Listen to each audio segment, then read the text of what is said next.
City and home to Vanderbilt University. And if you're a Commodore football player, you get the star treatment as you make your way to the stadium. There's a festive atmosphere around campus with the hope that Vandy can pull the upset over SEC East rival Georgia. As is their custom, Bulldog fans are out in force in support of their beloved dogs. And with conference play about to kick off, the goal, as always, a march to Atlanta in pursuit of conference and national honors. The days of summer are fading away, and fall is in the air. It's another football weekend in the SEC.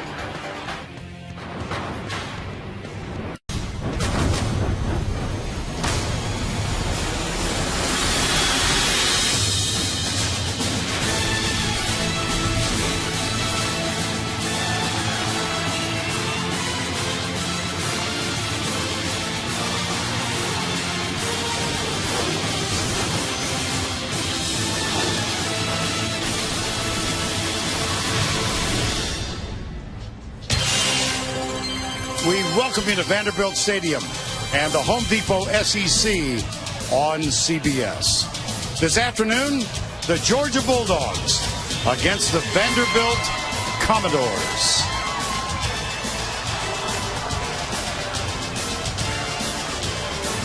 Hi once again, everybody. Vern Lundquist along with Gary Danielson. Allie LaForce will be along shortly. This is the opening weekend of SEC play in the Southeastern Conference. This is one of 3 games. Georgia with real high aspirations this year. For Vanderbilt, a little more modest. Well, 10 teams in the top 25 going into today. Everybody thought it'd be a shootout for the SEC, and you're right. Georgia's playing this knowing that if they could win this conference, they get in the playoffs. Vanderbilt would just like to get back to respectability, and they start today. How does Georgia go about getting where they want to go? Go to their game changers, and they've got a bunch of them, but it starts in the backfield. Nick Chubb is a guy who burst on the scene last year when it was supposed to be a Todd Gurley season. He did enough to be talked this year in Heisman terms. That's the kind of year he had, but he's not the only one. Sony Michel is back, finally healthy. We'll see him all over the field. He's a game breaker as well. But when the defense is out there, they've got him there too, Vern. Jordan Jenkins, Leonard Floyd, the best combo at outside linebacker I think there is. All over the field they make plays, but we know in this league it eventually gets back to the quarterback. You got a new one at Georgia, a transfer. Grayson Lambert from Virginia. Sooner or later, we know that at Georgia, the quarterback's going to have to make the play. Vanderbilt had a coaching change a year ago, so Derek Mason is now in his 2nd season. They won only 3 a year ago. They lost at home last week, but you find something to like. Oh, yeah. I mean, you turn on the tape. I mean, it's night and day, Vern. I mean, I was surprised, almost shocked. They're tough. They got a lot of veterans on defense. It's back to basics. Derek Mason is speaking with one voice for this football team, and they're going to load the box. Now, can Georgia run it against them? That's number one. But he also needs some help. That means that Vanderbilt offense must run the ball as well. And they've got 2 guys that'll do it, one a quarterback and one a tailback. Ralph Webb and Johnny McCrary. Both of them will have to help Vanderbilt control this Georgia offense. Vanderbilt and Georgia. SEC play is underway in Nashville.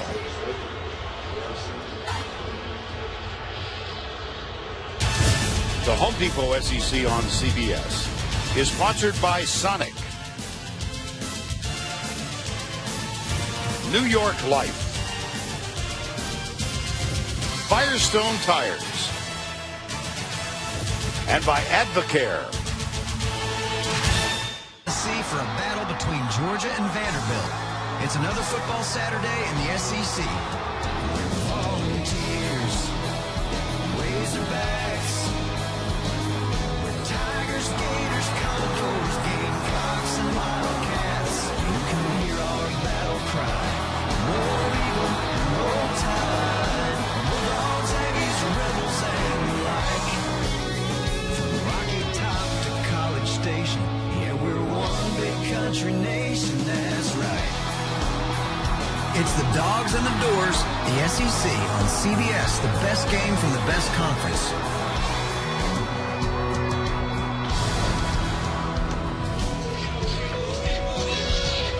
And we welcome Brad Paisley to the broadcast here in his hometown of Nashville.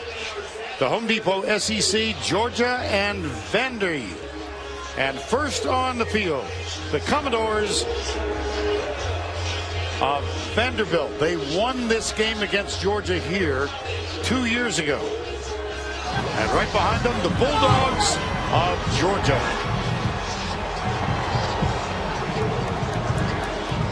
And a moment ago, Allie LaForce with Vanderbilt head coach Derek Mason.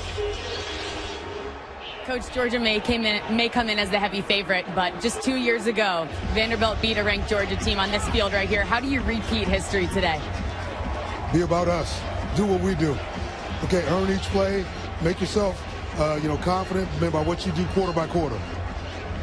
Georgia's known for their offense, their high-scoring offense with Nick Chubb and company. Right. How do you contain a player like that? We just got to make sure we gang tackle. We got to get hats to the ball. Got to make sure that we can keep them off balance. And let's finish. Good luck, Coach. Thank you so much. Derek Mason, longtime defensive coordinator under David Shaw at Stanford, and now in his second season as the head coach. Vern, I think Derek Mason could not be more right in how he sums this up. Since he's been at Vanderbilt, Vanderbilt has never won the turnover margin in any game he's coached. They can't lose the turnover margin against Georgia and win this game. It's about us, meaning Vanderbilt. Last meeting here, Vandy came with 15 points in the fourth quarter to knock off Georgia 31-27. It is a splendid September out of the Northwest at 10-15. Now, we did have some kind of torrential downpour as the front moved through here yesterday. And now it's messing with things on the East Coast. Georgia won the toss. They deferred. Here's Colin Barber, who had 6 into the end zone. That make it 7. He kicked off last week in that weather-abbreviated game against Louisiana Monroe. And so the Chick-fil-A starting lineups. And at quarterback, the sophomore Johnny McCrary. Does a little bit of everything. He's got improvement in his passing game, but that's going to be the last phase for him, Vern. He's late with a lot of throws. He's got a great arm. He just needs to learn to be a better quarterback. He can throw, he can run, but his decision-making is what's going to be tested here today. And we received word that the game clock in the stadium is incorrect. I think they've now got proper lead. Here's McCurry, 6'4", 220. He's a sophomore out of Decatur, Georgia. Ralph Webb, 907 yards a year ago. Gets the handoff, tests the middle. Nice little move at the line of scrimmage, and he's out to the 31. And we'll bring you up to date on the remainder of the Commodore offense. Holden, Bernstein, Pulley, Gallagher, Fromang. The tight end is Shoy. We expect to see a lot of him today. Rivers in the backfield along with Ralph Webb, Sherfield, and Rayford. And game clock issues again. It's a Patriot game, or what? That was quick. Well, yes. I watched the game. What can I say? And actually, Georgia's now listening to the Vanderbilt game broadcast in their headsets. Too soon? Too soon. No, not.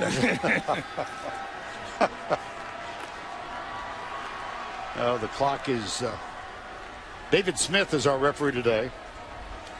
He's going to explain things to both sides.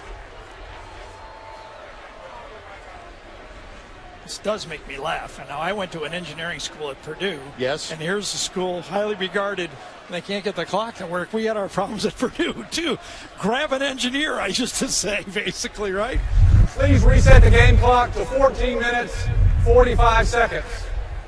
14:45.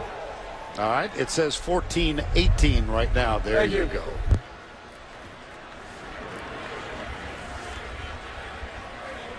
Second down and 4. The coaches always talk it's going to be a third down game. Who can win third down? But for Vanderbilt, running the ball on first down and having success just like that would be a huge plus for them. High formation in the backfield behind McCrary. They'll come left. It's Ralph Webb, and he is stopped by Chris Mays. Let's go to Adam Zucker for an Advocare update.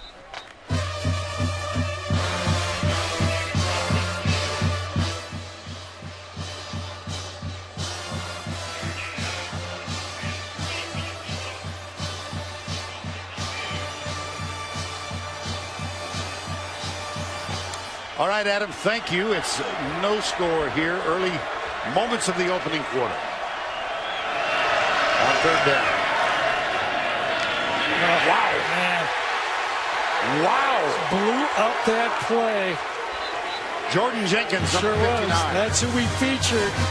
Jenkins from the edge. Watch him just inside move, just actually embarrass the offensive tackle. Was it? I don't know who it was from Ang, basically I think it was number 66, and that was not a good omen.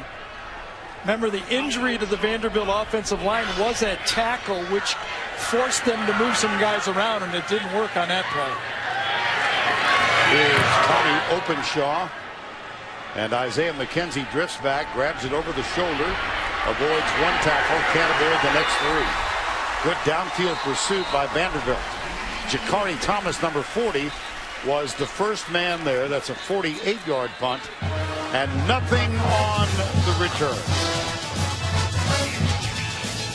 Back to Vanderbilt Stadium after this.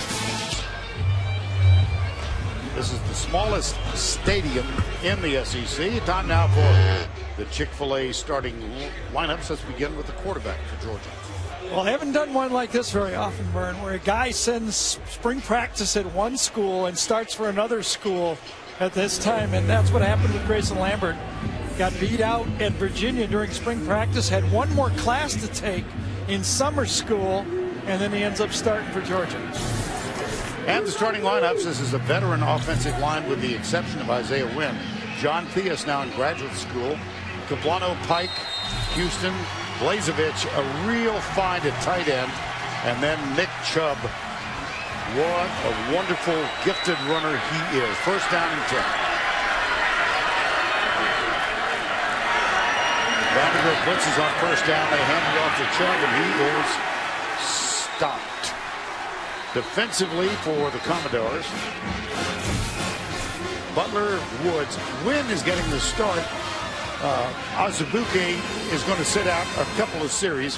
Herring in the middle, fine inside linebacker. So also is Nigel Bowden. Weatherly, McGaster, Williamson, Burks, and Herndon. And you expect them, Gary, to play the safeties. Oh, they're really tight. The safeties are going to be involved in the run game, and that's going to be part of the game. Can they read it quickly and still stop the play-action pass? You know Georgia's going to give it to them. Here it comes. Play fake. Across the middle, dropped. That was Nick Chubb.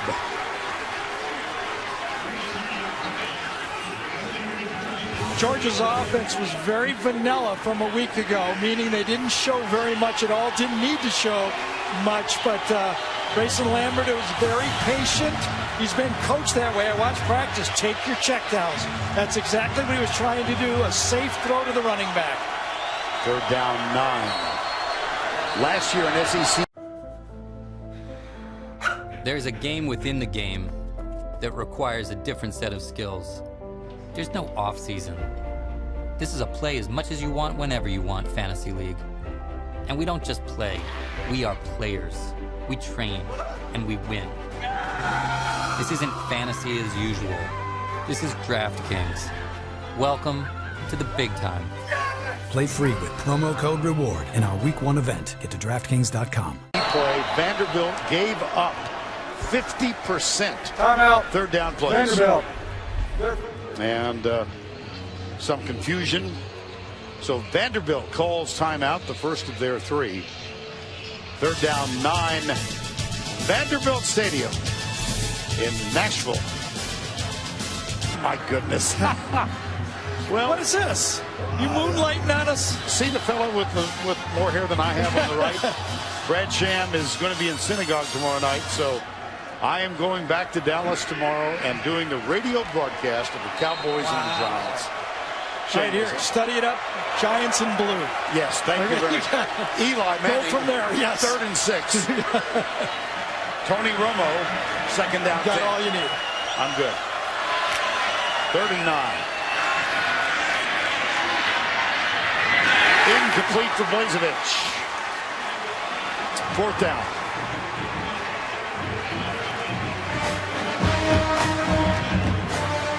Third and long, passing situation. And, you know, the last 2 times Vanderbilt has played Georgia, they have not sacked the quarterback.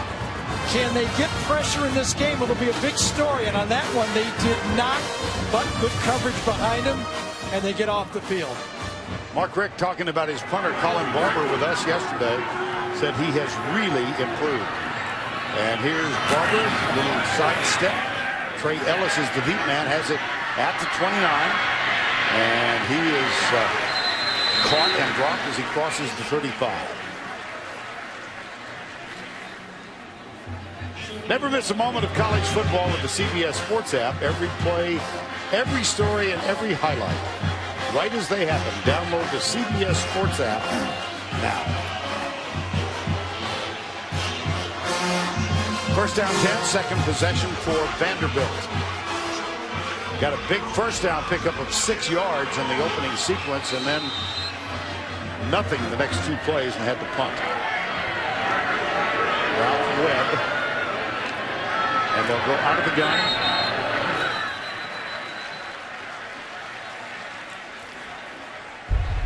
False start.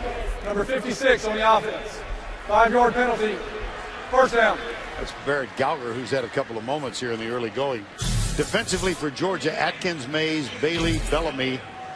Jake Gaines is a starting linebacker. He came over to Georgia after UAB dropped the football program, and you've heard about Jenkins and Floyd. Malger, one of the best in the defensive secondary. Little change up for Georgia. Floyd playing for this year inside more than he did last year. Into the flat. Oh. Yes.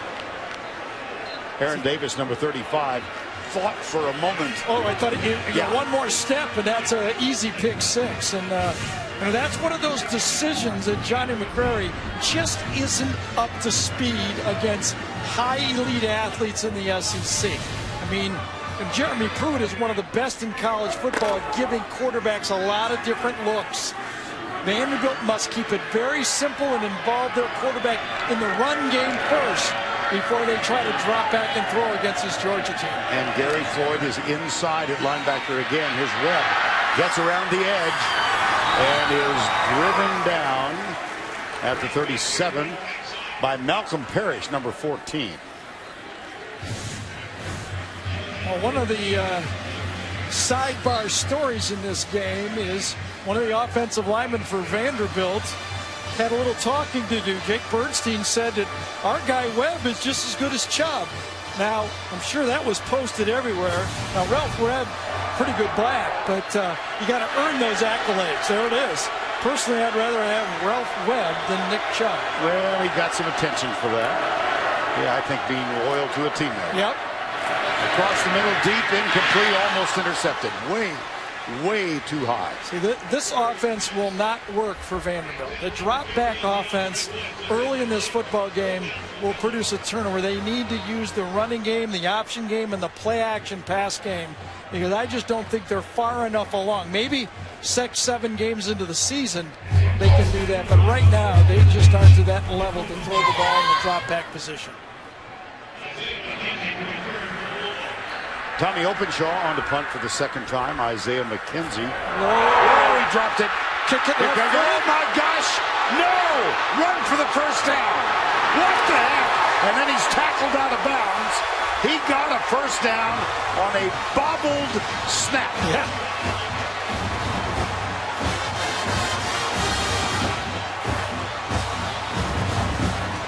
Well, you spend 100 hours putting together a game plan, and then on a simple snap to the punter, everything breaks down, and it's your biggest gain of the biggest gain of the game so far. Well, Jacob Schultz, number 48, was the guy with the bad snap, and one hopped, and Openshaw picked it up, gained 13. Wish we had a heart monitor on Openshaw on that one. That might have been fun. Off the charts. First down 10. Left side. Ralph Webb again, and Chris Mays, number 93, who is a large human being. Yeah, not only that, he's recreating the line of scrimmage. Already twice in this game, Chris Mays, the biggest defensive lineman for Georgia, goes 323, 325. Depends whether he, when you weigh him, basically. But he has just been stuffing that offensive line in the center for Vanderbilt in this game so far. Recreating a new line of scrimmage. Spencer Pulley, their best offensive lineman's had a handful. Two wides to the right side now. Boom. Boom. Boom is right. Jordan Jenkins was the first one there. Number 59. This must be a busted assignment. Nobody touches Jenkins on this play. That's just a busted assignment. That is one of those mistakes where in the film room on Sunday or Monday, whatever they do, they go, it can't be that hard. The guy is right in front of you. Don't make up plays. Well, one of their problems, excuse me, Gary, last year they just couldn't score. Look at that, 110th, 179. They couldn't do a lot of things. You're right, and they played with 4 quarterbacks a year ago. Here's McCrary under pressure and heaves it away. We're going to get another first down. Yep. Lorenzo Carter is going to get a late hit. And he'll have a chat on the sideline with his head coach. Well, and it may be more than that if he ducked his helmet into the quarterback there too. Out of the pocket, lowers his head, and who knows. Now, I would not throw a player because he wrapped the quarterback up and was attempting to make a play, but I'm sure it'll be reviewed. Personal foul, targeting number 7 on the defense. 15 yards, first down. 2 years ago, there was a very famous play in this stadium with Rameek Wilson against Vanderbilt that could not be reviewed. In this case, 2 years ago, Lorenzo Carter would be out of the game. The new rule is the replay official has the opportunity to make it not overturn the foul, but keep the player in the game. I think he's going to keep Carter in the game.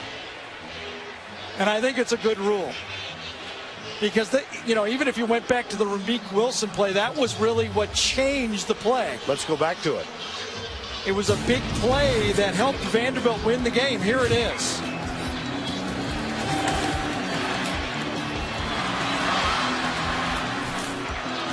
Here's the play right here. After further review, the ruling on the field is confirmed. Number 7 is disqualified. Wow. Now remember, that is a decision made by the official. He wraps him up. I'm sorry, I just don't agree with that one. That is a personal opinion of the replay. Steve Landis is making that call. He's our replay official. And so Carter, who was in the doghouse with his coaching staff, based on his practice and play in the first game, is now out of the game. This is Johnny McCrary. And that may affect Leonard Floyd's position. Let's watch if they move Leonard Floyd back to the outside or if they just substitute a new player in there. It looks like they brought Bellamy in, number 17. Second down 9. It is Bellamy and Gaines and Floyd, the 3 guys listed as linebackers right now. Vern, had he not wrapped the quarterback, I could have seen it. But in that one, I would not make that call. But everybody sees it different, and that's the way it is. There's Floyd inside. Red cut down. Aaron Davis. Let's take another look, Garrett. No doubt it was helmet to helmet. Watch when McCrary comes out. Now a 6', 6-inch Carter takes on a 6'4" quarterback, and helmet does go to helmet. There's no arguing with that. But then the decision is made whether you should throw the guy out or not, or disqualify him, however you want to say it. these things seem to find me. Does this not happen? I've kind of noticed. You are a DQ magnet. Exactly. Throw him out. 3rd and 9. Taken down. That's Floyd. Boy, he's Jeremy Pruitt said to us yesterday, he might be the best football player I have ever coached. Well, that's quite a mouthful, isn't it? Yes, I mean, he was at Alabama and Florida State. And he calls Leonard Floyd maybe the best player I've ever coached. Now, you know, there's no doubt. Is he outside here? Yeah, there's no doubt. Boy, I'll tell you, that right tackle spot is giving Vanderbilt fits. He's been beaten inside. He's had a busted assignment, and obviously he cannot handle Leonard Floyd or Jordan Jenkins. Well, the missing lineman, Gary, is Andrew Jelks. He's out for the year. He's a starter at tackle. Out for the year with a knee injury. Yeah, he probably was considered their best offensive lineman. You know, when you're a tackle, now you move holding your right tackle to left tackle, and you promote. You know, if there's one thing that Vanderbilt doesn't have is a lot of depth, and now you're to your 3rd tackle already. And so that'll bring on Tommy Openshaw, see what kind of adventure. We'll say this, Vern, there's a lot of tackles in the SEC that can't handle Leonard Floyd. True. Bearcats called by Reggie Davis back this time. That's a 32-yard punt. Let's take you back first to the targeting call. And Lorenzo Carter ejected for that play. Leonard Floyd, however, helped make amends with this sack. The Late Show with Stephen Colbert. Monday, Stephen's got Emily Blunt. And Tuesday, Jake Gyllenhaal, only CBS. Well, it's not a sellout. This, as we mentioned, is the smallest stadium in the SEC. It seats 40,000. You might notice, well, of course you've noticed, Georgia's wearing red, their home uniforms. Yes. And Vandy is in a shade of gray that makes telling the numbers totally impossible, except for those of you at home. We can't see the numbers up here. They asked for an exception to wear these gray uniforms. A shoe company was involved. Did you get the vote, Vern? I did not. I did not. And it was agreed by the SEC. Here's a big run. All right, there's one guy that's got a chance. And I think he stepped out. I did too. Knocked out of bounds at the 24. Trey Herndon saved the touchdown. I think it was his left foot hit the line. Great blocking. It's the play Georgia's been running for as long as I've been watching. Isaiah Wynn, number 77, folds around and gets the power O block, and they run and go. And quickly set up at the eye. The reach for Chubb. Yes, it is. This time they stop him after a gain of 3. 68-yard gain. And a nice job of going after the runner, never giving up on the play, and cost Georgia the touchdown. He had a quick snap, but they kept Chubb in there, but now it looks like he's gassed and he's come out. So Sony Michel, healthy now, is in. He gets the handoff. Jammed at the line. He gets a couple. It'll be 3rd down. Now, let me just complete the uniform story. Oh, go. So, and Sony Michel. There you go. There's a uniform. Yeah. Anyway, the SEC said, yes, you can. I'm going to get this story done. I'm waiting. I'm working hard. 3rd down. I'm not saying a word. The SEC said, fine, wear the gray. Then they saw the gray, and they said, that's too close to the Georgia Road white. So Georgia's wearing red. It all makes sense. Yep. Incomplete. 4th down. Interesting tactic by the new offensive coordinator as we watch this replay.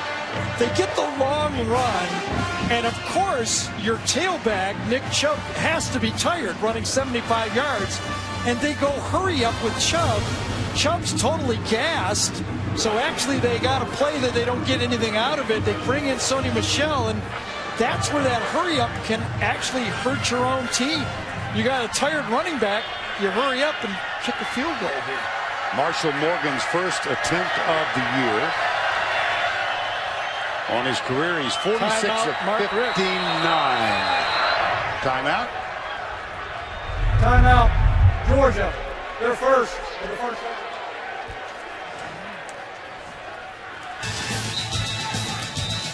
No score thus far. 6:21 to go, opening quarter. Nick Chubb tried to score, went 68 yards. It's time to take a look at our Home Depot tools for success. Gary, it involves Nick Chubb. It's my job to talk about why Nick Chubb is so good. You know, this is like putting your hand in the candy jar and pulling out candy. I mean, anything you say, he's good at. I mean, he's got great vision, and he uses it and is able to cut. When he sees it instinctively, he sees it, he automatically makes the cut.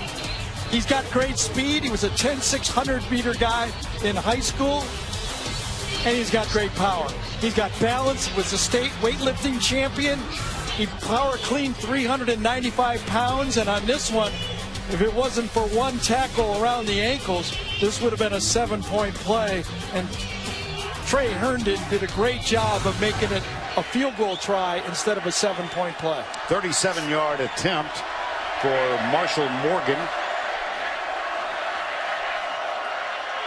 Fatong Bauer, the third-string quarterback. It is blocked. Or did he shank it? I think he just shanked it, Vern. Okay. I thought it looked so bad. I've given him the benefit of the doubt. Yeah. I understand that. Well, ironically, I know it wasn't quite the red zone.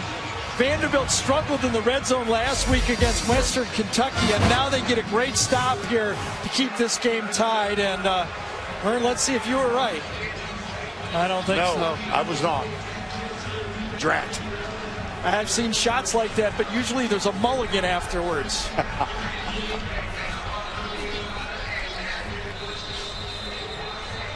Mark Richt. Yeah. He's not used the timeout for that. You could almost see you thinking, what? That's pure shank. Yep. That was Brian Schottenheimer, the new offensive coordinator, who replaced Mike Bobo calling the plays. I mean, I question the hurry up a bit, but I don't question the style. That power O play has been featured in Brian's offense forever, and of course, Georgia's offense forever. And Mike Bobo making a nice splash at Colorado State as the new head coach. Dallas Rivers is the running back now, number 28. See if we can get McCrary involved in the run game. Well, there he is, inside. Chris Mays again. Well, we've got a moment to spend it with Adam Zucker back in New York.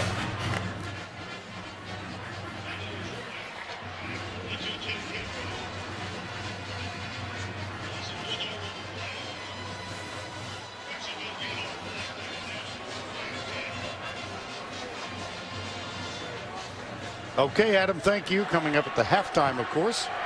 Scores and highlights around the country. Second week of college football. This is the staple in the Vanderbilt offense. They try to outflank you with these tight ends and slot receivers. McCrary goes a little to the left side and gets it out to the 26-yard line. Those bunch formations give a lot of trouble to the defense. They're worried about the picks. Teams like to combo that. So if you can go out there 6-8 yards, stop, you give the quarterback an easy throw and move the chains. Here we go, third down again. Is anybody going to be able to block number 59, Jordan Jenkins? He's going to line up at the left end. You can see him from the blimp.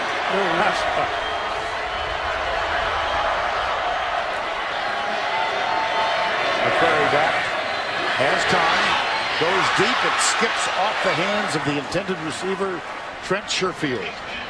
And it will be fourth down. Third down pass, you can see it, nice, well, a little hard. I mean, that would have been a little touch.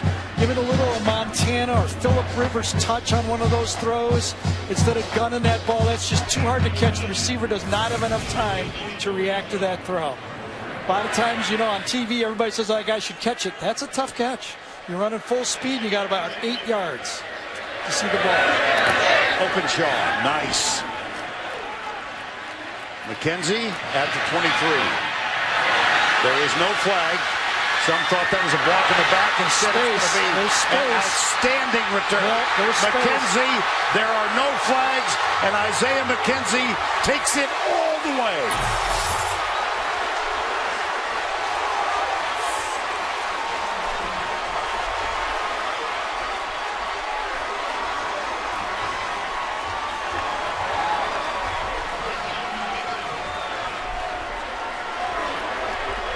"77 yards. I thought there could have been a block in the back called early in that return. Number 25, Jonathan Abram, I thought pushed the Vanderbilt player from behind. Player down, obviously, for Vanderbilt. Listen, if it's not called, it's a legal block. But I thought right there, let's see if there was a block behind there.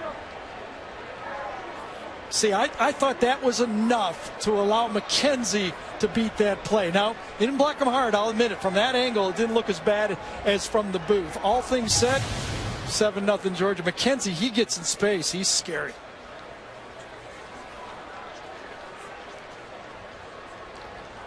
Well, we've got two number 11s on the roster for Vanderbilt. Rashad Canty and Harding Harper. And let's not guess. It's Harper. Harper. Yep. Yep.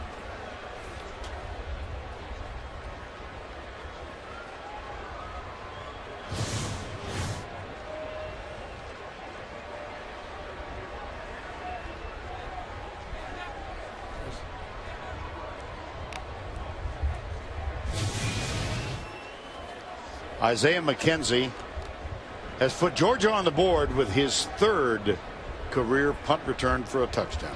Harding Harper walked off the field with assistance, but in obvious agony over on the training table behind the bench. Extra point coming. Marshall Morgan knifes it down the middle. And let's revisit this possible block in the back. Yeah, I don't know for sure, but let's go one more look at it right there. There's Abram, number 25. He clearly does not have his helmet in front of the Vanderbilt player, but just a little bit of a lunge. Obviously, the ref officials did not think it was enough, and once Isaiah McKenzie gets in space, there's just no stopping. He's an elite athlete who's finally healthy, struggled with a hamstring all fall, but looks like it's pretty good there, doesn't it? As we mentioned, that's the third punt return for a touchdown in his career. 77 yards. And Georgia's on the board. Yeah, he had two of them in one game. I think he had a kickoff return and a punt return against Kentucky in one football game last year. 4:33 to go in the opening quarter of play. Well, that's a little bit of a stunner for Vanderbilt. You know, they get the big stop down there, can't move the ball, but they're struggling handling Georgia's defensive line right now. And all of a sudden they punt it and scoreboard changes. Colin Barber. This one will be returned from the 5. It's Darius Sims. And he is a dangerous return man, both punts and kickoffs. And let's check in with Allie LaForce. Thanks, Vern. Harper is suffering from a right knee injury. He's questionable to return, but as I'm watching the trainers work on that right knee, he is in so much pain. He has not stopped crying from the second he came off that field. They keep asking him questions, but he just continues to shake his head in complete disbelief. It's not looking good for Harper. All right, Allie, thank you. First down and 10. And McCrary and the Vanderbilt offense head back on the field. First down 10. Ralph Webb is back alongside McCrary. Here's the pass. Left side. Oh, just about intercepted. It was bobbled, and then Jake Gaines had both hands on it. Couldn't quite react quickly enough. This is a shaky start for the Vanderbilt quarterback. There's no doubt about that. One change already. We know the struggles for quarterback Vern. We also know the struggles at right tackle. We spotted that early. There has been a change. Justin Skull, number 58, a true freshman, I believe that's him, is in the game. 58, yes, the numbers are tough, I've got to admit. I'm not going to do any complaining here. I'm just saying it's Justin Skull, a true freshman in the game, because they were getting beat badly at tackle. Second down, I formation. Nice avoidance of the tackle by Ralph Webb. Leonard Floyd with the pressure again. And it'll be third down. You know, Webb's quite a workhorse last year for this Vanderbilt team. He actually carried the ball 17 times for 77 yards a year ago against Georgia. It wasn't as close a game, though, but he's a guy that carried the ball the third most times of any back in the SEC, so he's going to carry it all game. They need Webb, and they need McCrary to run the ball. And so far, he has not. He has passed 5 times and completed 1. Now McCrary goes right, pulls up, fires his first down. Yes, at the 50. Latavius Rayford, number 86, gains 13 on third down. Not so sure about that. It's maybe coming back.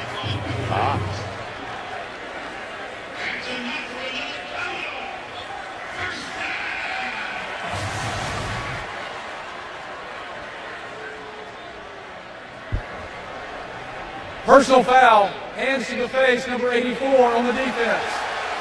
15-yard penalty will be added to the end of the run. First down.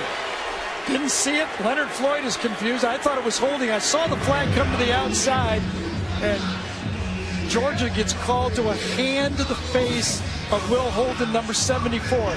Left side right there. He rips underneath it. What? I think they got that one wrong. That's a big break for Vanderbilt. My gracious. That's a bad call. You know, they got the umpire, the extra official now behind. I'm not sure what they call him. Is it the center judge? But he's behind calling the left tackle, and he missed that one. First down, test the middle. Wow. Let's take one more look at that. Yeah, Leonard Floyd is doing a technique he's taught by Tracy Rocker, the arm rip inside. Watch the rip of his left arm through. He doesn't touch the helmet at all. Gets held, and I don't get it. And they called hand to the face. I think on Floyd. The judge, center judge, just got confused as to whose hand it was. Second down, 6.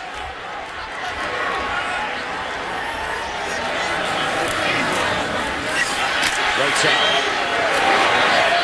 Webb again.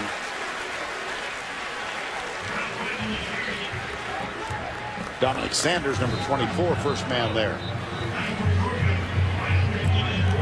Still befuddled over that ball. Yeah. So Mark Ripped. Third down, 2. And now you wonder if Vanderbilt, feeling this game out, will they just go 4 downs here and run it 2 more times?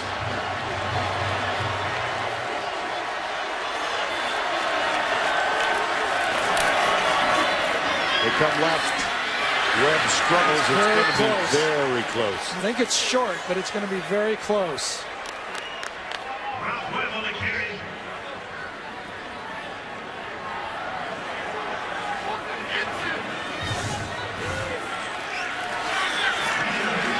Little motion, but nothing really happened. Kevin Bellamy, number 17, crashes inside and makes the play. Dallas Rivers is in the backfield now. Here's a little bit of a dilemma. Your quarterback, 6'4", a big guy, but the nose tackle's big too. They give it to the short back, the up back. Yeah, he got it. Dallas Rivers, first down, Vanderbilt.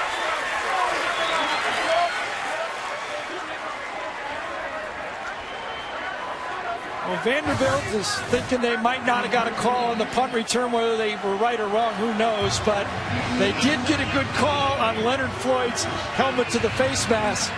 Now they've got to that area of the field that gave them problems a week ago. Yep. Derek Mason, 48 years of age, graduate of Northern Arizona University, and outstanding defensive coordinator at Stanford before he got the head coaching job here. Jet sweep. That's Darius Sims, number 6, but Jake Gaines stayed home and stopped it. Derek Mason has handed the offense to Andy Ludwig, new offensive coordinator from Wisconsin, and Andy Ludwig just produced Big Ten yardage at a record pace. So on 4th down there, I agree. You go for it. I mean, you're in a situation where you're the underdog. It was a no-brainer. And here's McCrary out of the spread on 2nd down. Corner blitz threatened. They hand it off. Not much. That's Dallas Rivers again. He's driven back. And there's Mr. Floyd.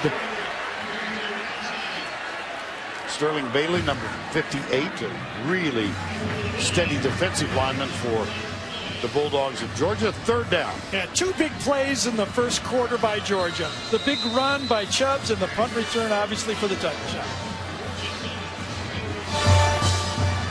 Well, we'll switch ends of the field here at Vanderbilt Stadium. 7-0 right now. We'll return to Nashville after this message and a word from your local station.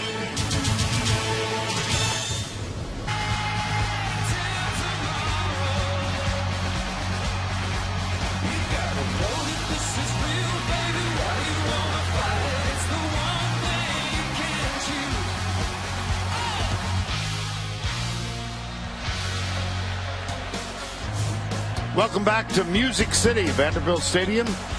And it's a 3rd down, 8 Vanderbilt at the 22. McCrary. Pressure from the middle. It's Jordan Jenkins who got there first.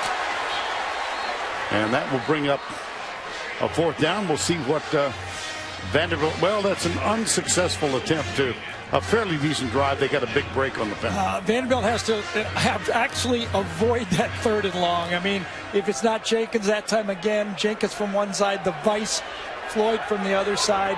They got to get it into 3rd and 3 or 4 where Georgia does not know it's going to be a drop back pass. That's their only chance. Here's the field goal attempt from 47 yards out. Tommy Openshaw. His career long is 49. This is a line drive kick, and it is good.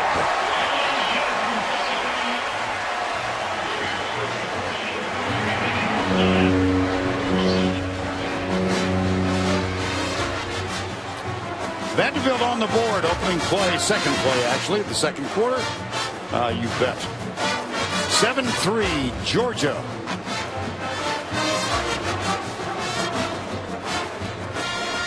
Well, a successful answer, but there is one stat that is tilting for Vanderbilt that could pay off. Remember, Derek Mason all week has talked about getting it into the 4th quarter, Vern. 25 plays in this game so far by Vanderbilt, just 7 for Georgia. Now let's check in with Allie LaForce. Thanks, Vern and Gary. I got word from Vanderbilt that Harding Harper is out for the game with that knee injury. Just listening in on the sideline as the defense was anxiously awaiting to get back in this game, they were strategizing how to tackle Nick Chubb. The coaching staff telling them just wrap him up from start to finish. He was telling the safeties and the cornerbacks specifically, clean up the focus. We know what to do. We know how to get it done out there.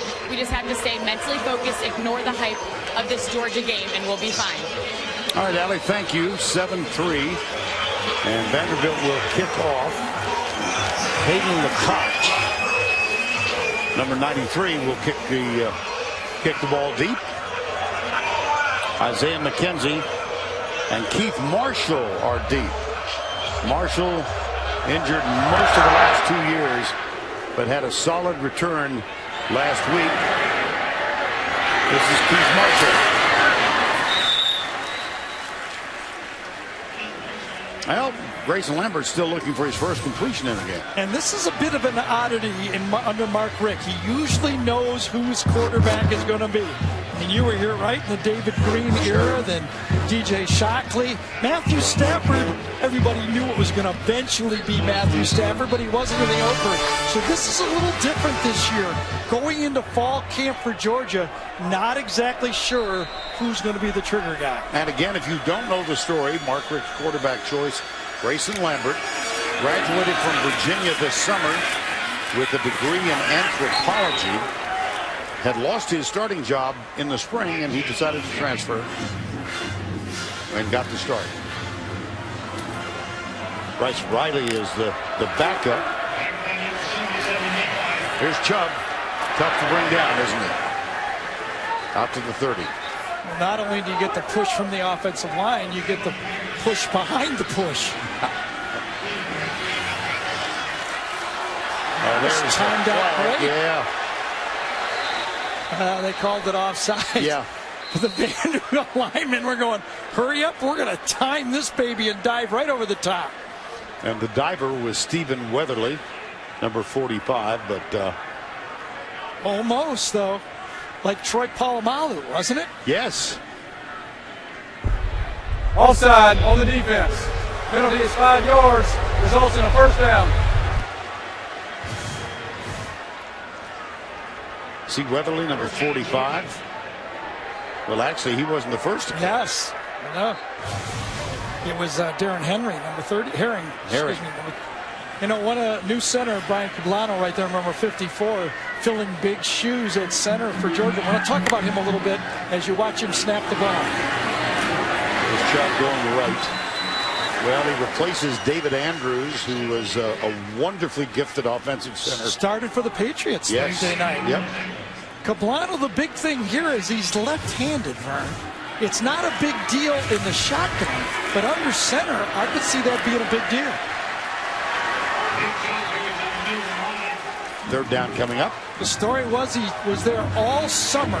Thousands of snaps. He was projected to be the guard, moved over to center, and had to work out the snapping, obviously, as part of the job. Here's Lambert.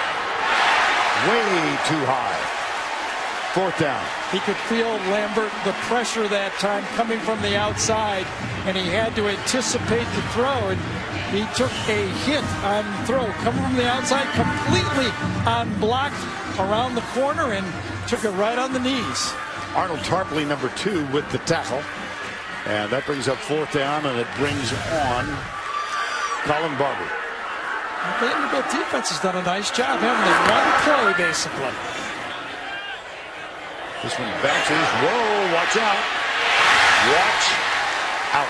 Yeah, but it was a nice stop. I thought it was worth it, because that ball would have ran all the way down near the goal line. So that was a gutsy play, and it saved his offense at least 12 yards on that play.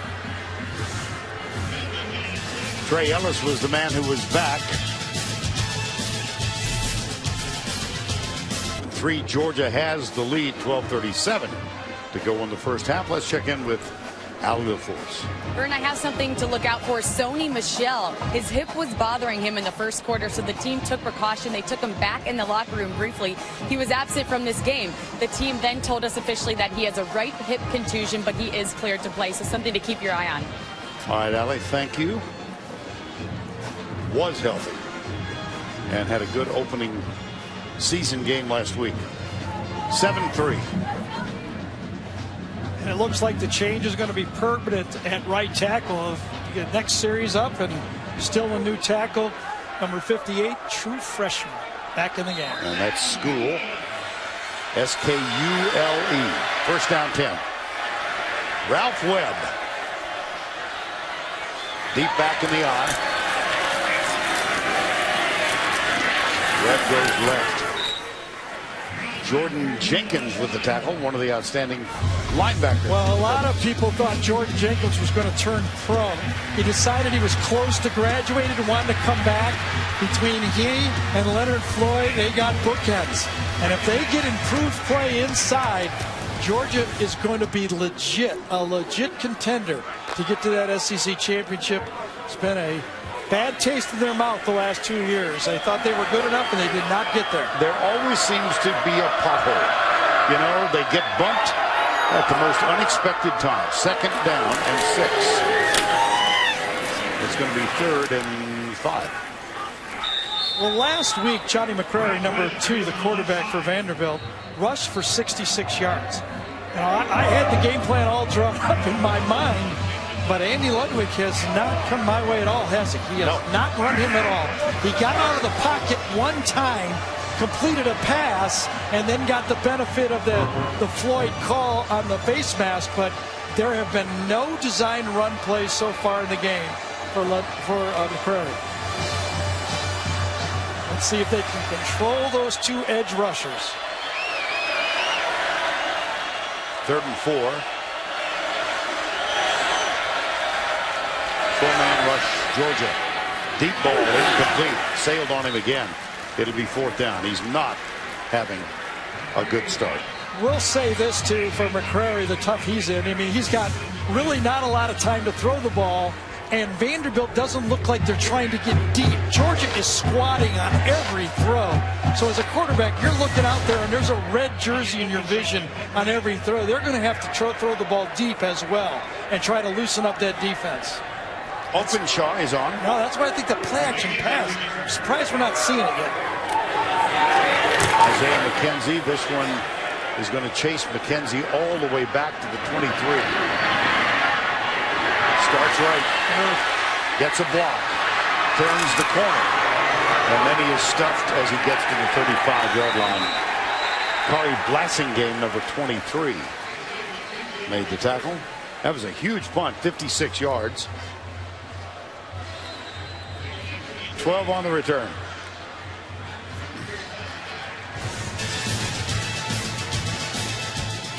CBS Sports coverage of the Home Depot SEC will continue after this message and a word from your local station. Rushing totals in the history of Georgia football. A guy named Herschel in 1980. Nick Chubb, 2nd on that list. And Todd Gurley in 2012 with 1,385 yards. And that is our cue to get the duck on stage. Time for the Aflac trivia question. Who holds the Georgia rushing record for most yards in a single game?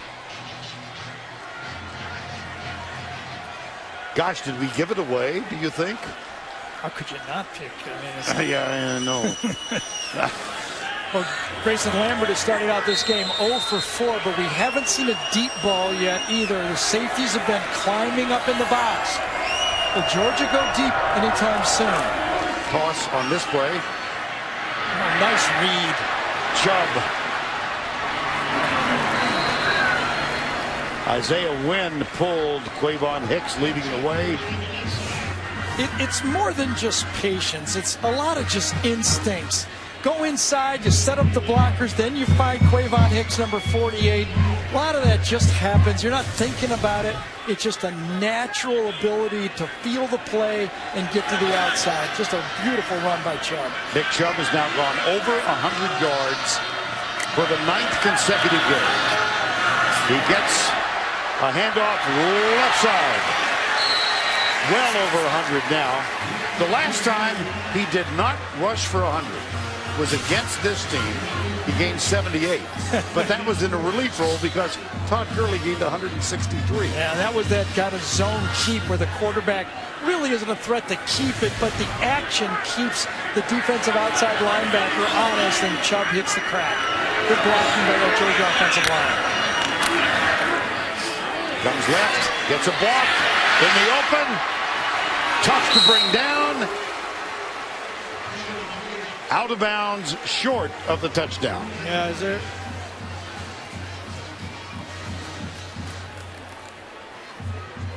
Whoops. Yeah, I think this one's coming back too. Holding on the offense, number 83. Penalty is 10 yards from the spot of the foul.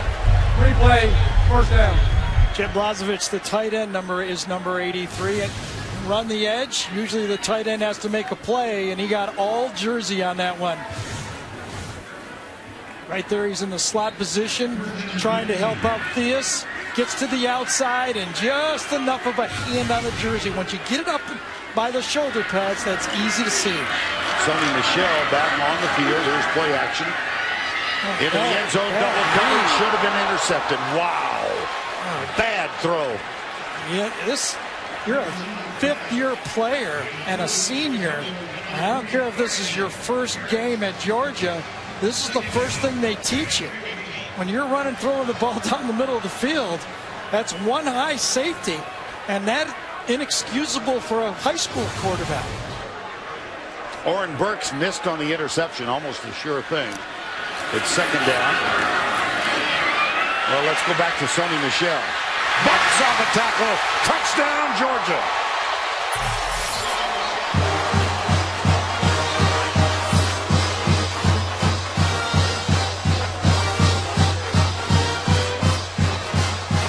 Well, quarterback's best friend, nearly throw a pick, and then you come back and hand it to the other back, Sony Michel. We knew it. Nice blocking up front again. Nice job by Clavano. Number 54 clears it out, reads it, bounces off a tackle, and you're into the end zone. Marshall Morgan for the extra point. The dropped interception. You have chances to win a football game. And when Owen Burke has a chance, you got to make that play. 5 plays, 64 yards, touchdown from 31 out. Sony Michel. Vanderbilt Stadium, Nashville, Tennessee, where Georgia, supported by a ton of fans, has 14-3 lead. Well, these are opportunities to make plays. Now look right here is the Vanderbilt safety, and he's got his eyes right on the quarterback right here. Oren Burks in the middle of the field, quarterback doesn't find him. You got a gift. Make the play. This is what we talked about. It leads to a touchdown, but Vanderbilt has not won the turnover battle in a single game under Derek Mason.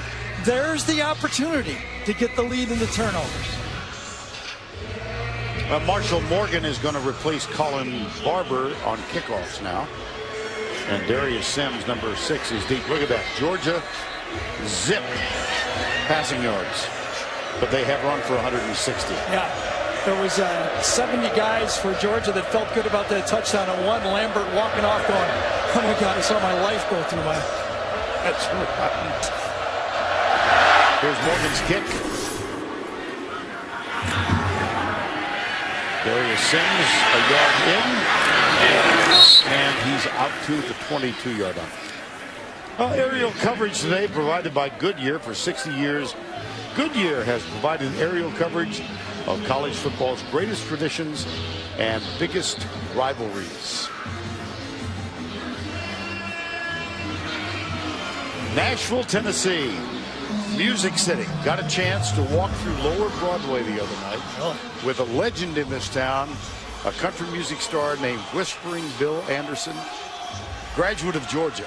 And it was such fun to see. I mean, it's a city of honky tonks. Really? I'm telling you.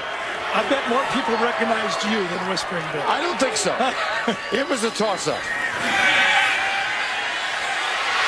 McCrary down. Well, we got our first nominee for All-American. Jordan Jenkins. I want to hear a great story. Jordan Jenkins was projected. There were a lot of people surprised. I was surprised he did not go in the draft early, but he did not get the grade he wanted to graduate from college, came back. He's played in all 40 games in his career, 33 starts, but get this, Vern, through spring practice. Okay, this is a guy that almost a all-SEC player, was named most improved player for Georgia in spring football.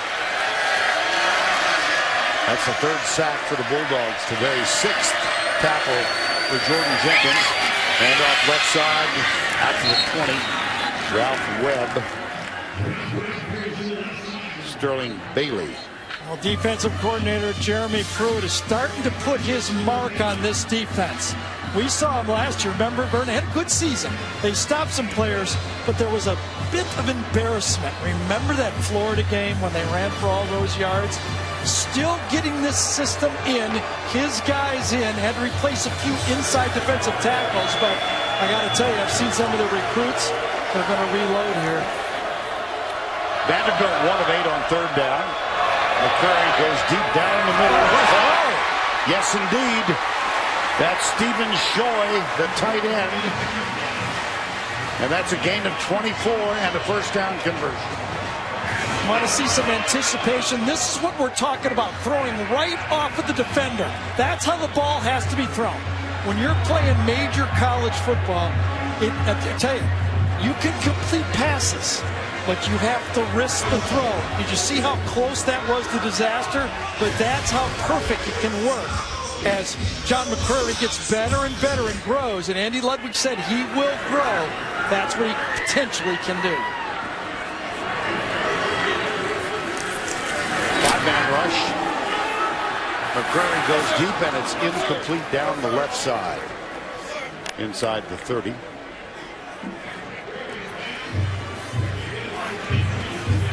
I don't think that was even intended to be a back shoulder throw. I think he kind of short-armed this one a bit. I don't know if he felt big Chris Mays right in his face. I don't blame him. It like he couldn't follow through, and the ball just kind of died on him, didn't it? Yeah. 2nd and 10. There's Mays. Listed at 323. Right side. Webb. Out of bounds at the 50. It'll be third down.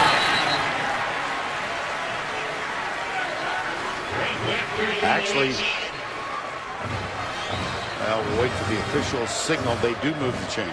You know, on that last play, I want to go back for one thing. I was looking at who was in coverage. I thought it was Malcolm Parrish, 14, but it's actually Leonard Floyd, Vern, on this play. Watch him go running with the slot down the field.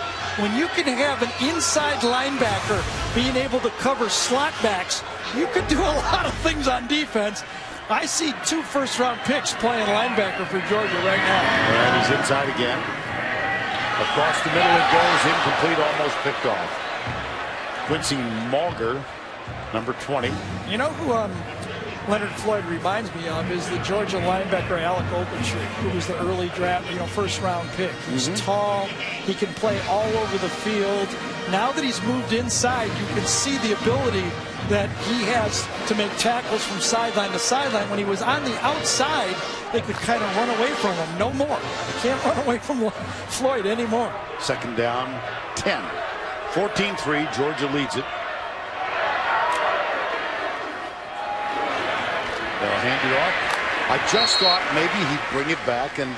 Yeah, they haven't tried that yet. Not yet, no. You know, we talked about the playmakers, Vern, for Georgia, but they also have the steady players. Sterling Bailey, Josh Dawson, Chris Mays, guys that eat blockers. You know, they do the dirty work. They don't get a lot of stats, but they make the plays available for those, highlight plays that Jenkins and Floyd are making on the outside. 3rd down, 9. Well, he's on the outside now, isn't he? Caleb Scott, wide left. Blitz. McCrary dodges that. Now he'll pull it up. Got a man at the 30. And it's a first down. Vanderbilt at the 25. It was Caleb Scott, number 9. Well, Mark Rick is going crazy that they did not call holding on Leonard Floyd on the outside. Let's see if he had a play. He's got Will Holden. Grabs him around the shoulder, but doesn't get the call. On the other side, they thought it might have been Holden to Chooks Amici, but neither one got the call. And then once the quarterback gets to the outside, that's the 2nd time we've seen him make a play outside the pocket for McCrary. First down, 10 at the 25. Trent Sherfield is bottom of the screen. He's the only wide out on this one. Here's the play fake, and the ball a little low. Sterling Bailey was in the neighborhood. And the ball intended for Dallas Rivers, number 28. Well, we've been calling for the play action pass, but Georgia was ready for it. Great job inside by the inside linebacker, Gaines, number 51. Reading the play, the transfer, as Vern told you, from UAB was all over that play. Jake was the leading tackler for UAB in 2013 and 14. Comes over here as a graduate player and comes in and gets the play. Not bad. Right side, Webb to the 21, make it the 22-yard line. Here we go, 3rd down again, 3 for 10. Now the good news is Vanderbilt has had 10 opportunities. This will be the 11th 3rd down play. They have 38 plays to 17. So some good things for Derek Mason is happening. Can they put points on the board again? The only success, the one good throw by McCrary in the pocket. Otherwise, they've had to get him outside the pocket.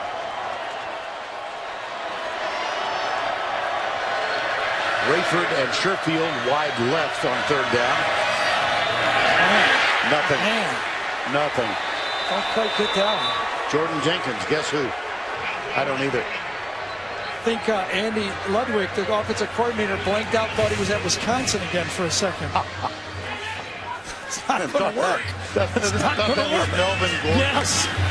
James White. And an offensive line, too. Yes, exactly. So 41-yard field goal attempt from Openshaw.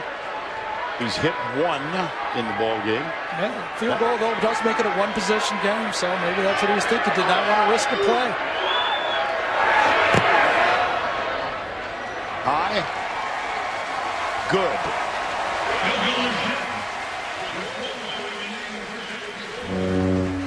(14-6). You're wondering what that sound is. I know what it is. That's a steam whistle, of course. Never a good sign if you're the starting quarterback and during the timeout you put a baseball cap on and then the headphones. There's only going when to be you a have change. only when you have a big lead, basically. But in this situation now, it was. Remember when I said everybody was happy, but the quarterback leaving the field. You kind of know. You start out 0 for 5, and you almost throw a bad pick like that. You might see someone else, and it's going to be Bryce Ramsey, number 12. I think is going to be the new quarterback. Oh, Right. Ramsey very disappointed that he did not get the nod as the starter. Well, I go back to that graphic we showed earlier, the one with Matt Stafford sitting there, Yeah. If you talk to the Georgia people, everybody raved that they thought it was going to be Ramsey. And he's got a ton of potential, but Mark Richt and Brian Schottenheimer didn't think he was ready yet. So they went with the veteran. Bryce Ramsey, the thought was it was his job to lose going into camp. And he didn't win it. Very short kick by LaCoche. And Brendan Douglas, number 22, brings it out. Well, Ramsey, it came down to the starting quarterback being named on Monday before the game last week. And now Ramsey, and he's got a great arm. I mean, he has NFL potential throwing the football. It's just in Mark's opinion, with the type of running game they had, he wasn't quite ready. I mean, when you go get a transfer quarterback, you kind of know that he had doubts. So let's see if Bryce Ramsey can grab this job and make it his. The throw on first down, wings it out to the right. Michelle looks for blocking help and picks up a 1st and 10 with a 15-yard gain. Isn't it funny when you talk to the coaches and they basically said the same thing? Nick Chubb could be our Heisman candidate, but maybe the best football player on the team could be Sony Michel. We could put him anywhere on the field. He could play defensive back, wide receiver, coming out of the backfield. He's a typical third down back you see in the NFL. Get him the ball and he can make people miss. He's very valuable. That is the first pass completed by Georgia in the ball game. Play action. Ramsey's got his tight end open. Finds him. And that's going to be close for another first down. That's Jackson Harris, number 88. True freshman. Let's bring the duck back and answer the question. Who holds a Georgia rushing record for most yards in a single game? Now, I'm just stunned at that. Herschel Walker. In 1980. That's against Vandy? Was that against Vandy? Yes. It's a crucial run as we watch Herschel finish that off. And speaking of Vandy, this is a critical part of this football game for Vanderbilt. Clock's running down in the half. Plus, remember, they deferred, so they get the ball to start the second half. Michelle. First down and 10. It's one of those situations where you can make a sustained drive, score with under a minute, and then you get the ball back, and all of a sudden a tight game becomes a very comfortable football game. Second down 6. Georgia, 164 yards. Now 68 of those yards came on a Nick Chubb run. Let's see if Derek Mason continues to bring some heat. Well, the center was not starting. Here's an old-fashioned word: his keister. Keister. I've heard that. Have you really? Yes. You're older than I thought. Exactly. Prior to the snap, false start, 71 on the offense. 5-yard penalty, second down. Let's go down to Allie to explain keister. See how good she is. Oh my goodness. There you go. They say not to say on air, but that's when I'm going to use it.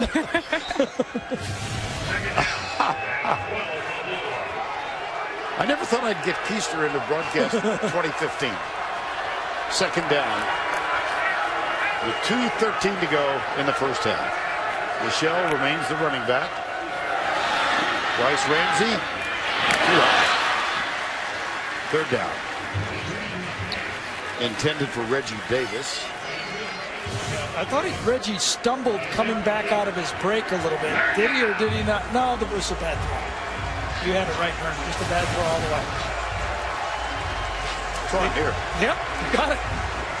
Throw a keister around and you get the right. Let's see it, third and long. Remember, they've not sacked Georgia in 2 games. Looks like it's only going to be a 3-man rush here. Indeed, yes. Or will they bring 4? They do. Ramsey with a lot of protection deep left side. Malcolm Mitchell. Boy, it was good defense. I think, was that Burks again coming across to save the play? Yep. Oren Burks might have dropped one, but on this play, he saved one because I think Malcolm Mitchell was going to get this catch. Climbs it, he's got it, and Burks dislodges it. Trey Herndon, I think, was there. Good coverage, but Malcolm Mitchell was going to make that play. Yeah, Burks with a fine effort. So on fourth down, it's Colin Barber on to punt. 14-6, under 2 to go, first half.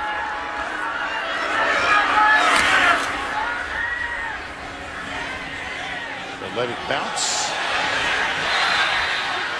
Hey, did that hit a Vandy player? That's what they're claiming. Absolutely. That happened a week ago in the Western Kentucky game. The Georgia player, I think.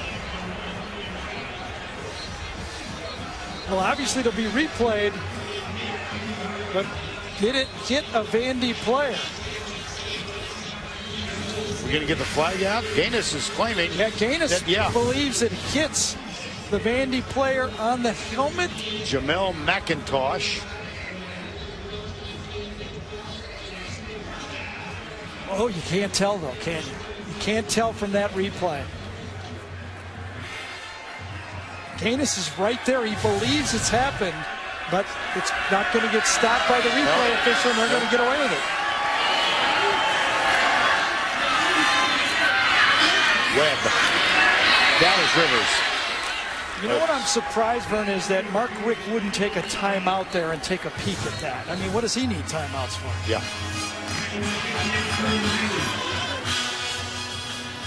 That's not definitive. Yeah, but Mark Richt doesn't know that. Mark doesn't know we don't have like 20 cameras here. You know, what might have been worth a review. You got your linebacker out there saying it hit him.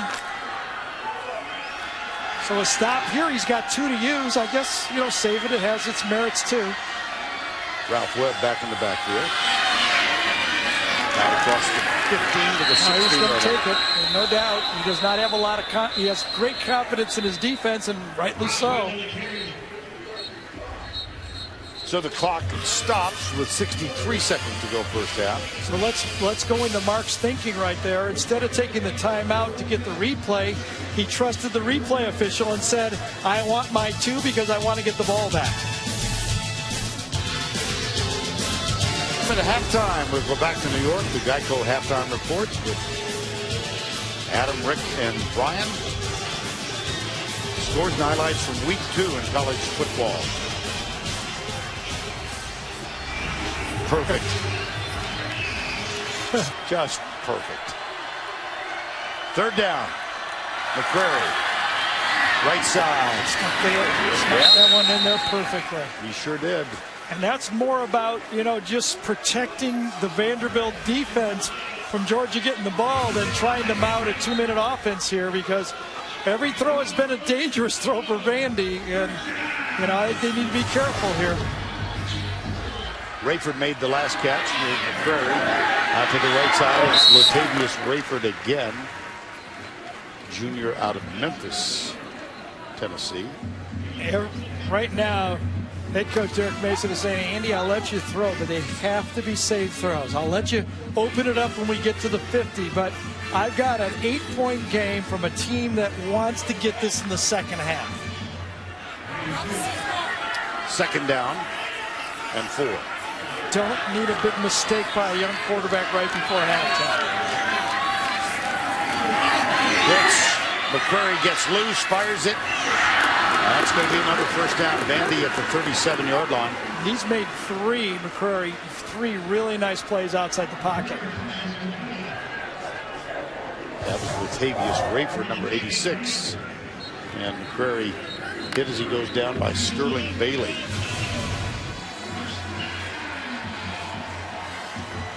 Vanderbilt has 2 timeouts remaining.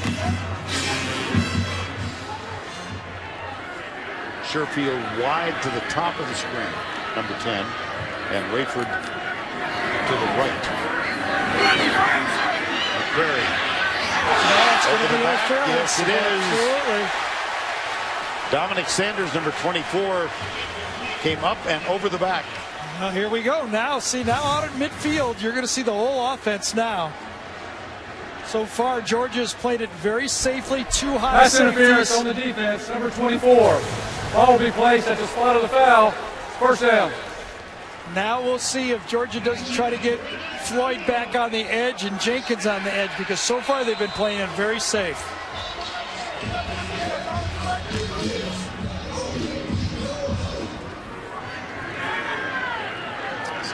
Target line to the field goal just inside the 30. McCrary across the middle, hit as he lets it go, and there's a little tiny bit of shoving going on.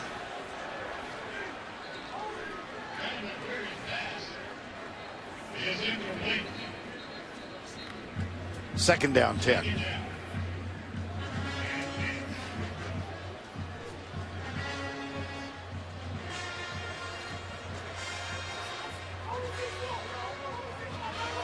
Caleb Scott wide top of the screen to the left.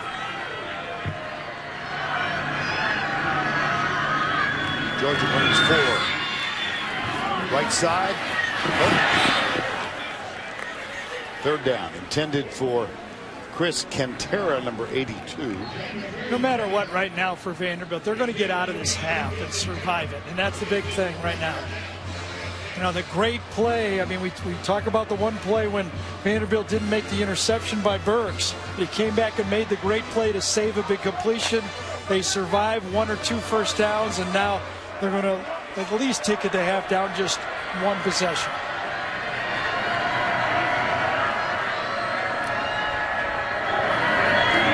Stunts defensively, Georgia. They go deep over the middle. Sanders went for the interception. Sure did. And DeAndre Woods makes the catch, 25 yards. I don't think Johnny McCrary thought the ball was complete, because he got hit.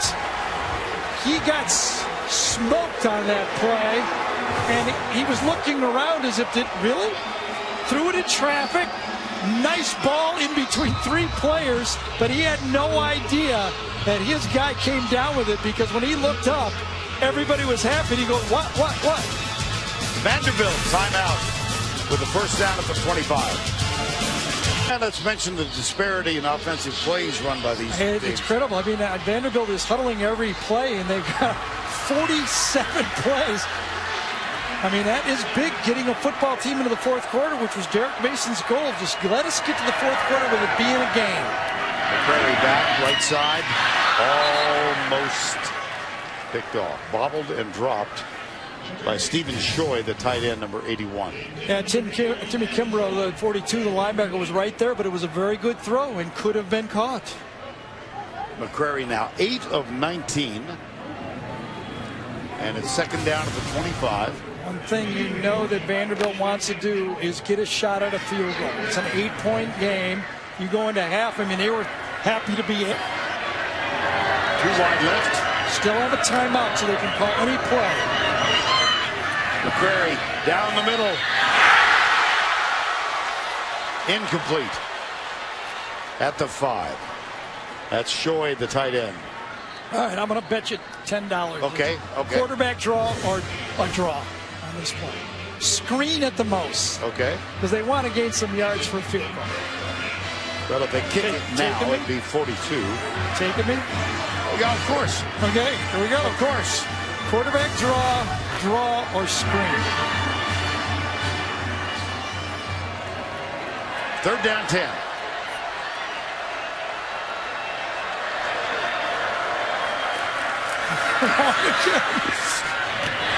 Oh, dropped it. I'll take your Benjamins. You got it. Was it just 10 or was it more than that? Hey, you got to give Andy Ludwig credit. He had confidence in his quarterback more than I did. Drove it down the field. I was thinking, let's get it moved up for a better chance at a field goal, but they went with it all the way.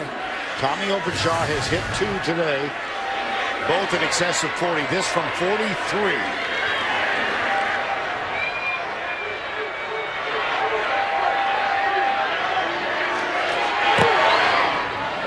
Plenty of distance. Doink!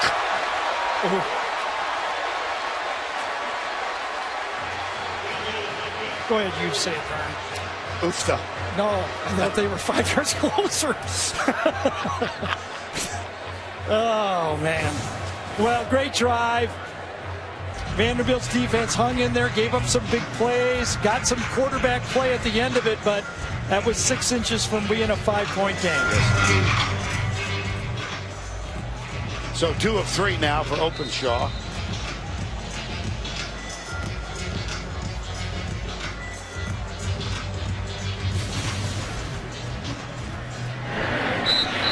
That's going to be the final play of the first half.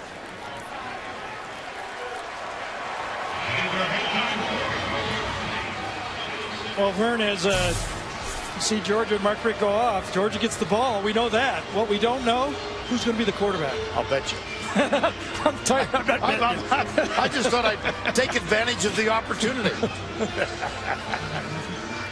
Let's go down to Ellie, who's with Derek Mason. Coach, your team had that huge pass breakup, then marched all the way down the field with the 2 drops and the missed field goal. What happened with the mental errors? You know, for us, man, we just have to be better. You look at what we did in the first half. You have a punt return, and that opens this game up a little bit, and then we come back and we give up multiple long runs. Just got to be better. We got to tackle better. Just finish. Georgia decided to go with Bryce Ramsey in that second quarter. What do you have to change defensively, if anything at all, now that he's the quarterback? Nothing. Okay, man, we just got to tackle Chubb and all these running backs because they're running the ball. They're not throwing it. Thanks, Coach. Thank you.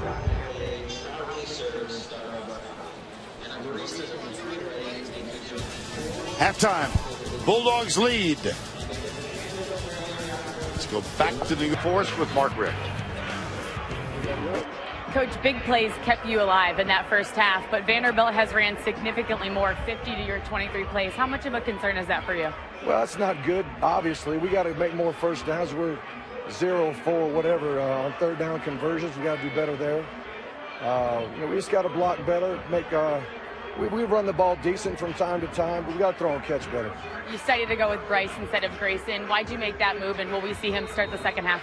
No, we do that. That's my plan. We do that. Okay, thanks, Coach. Good luck.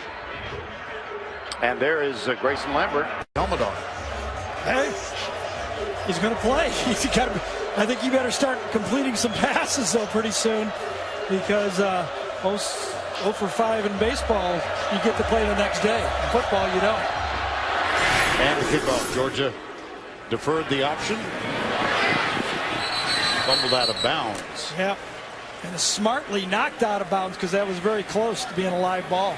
I lost a wager to you. Yes, we're even.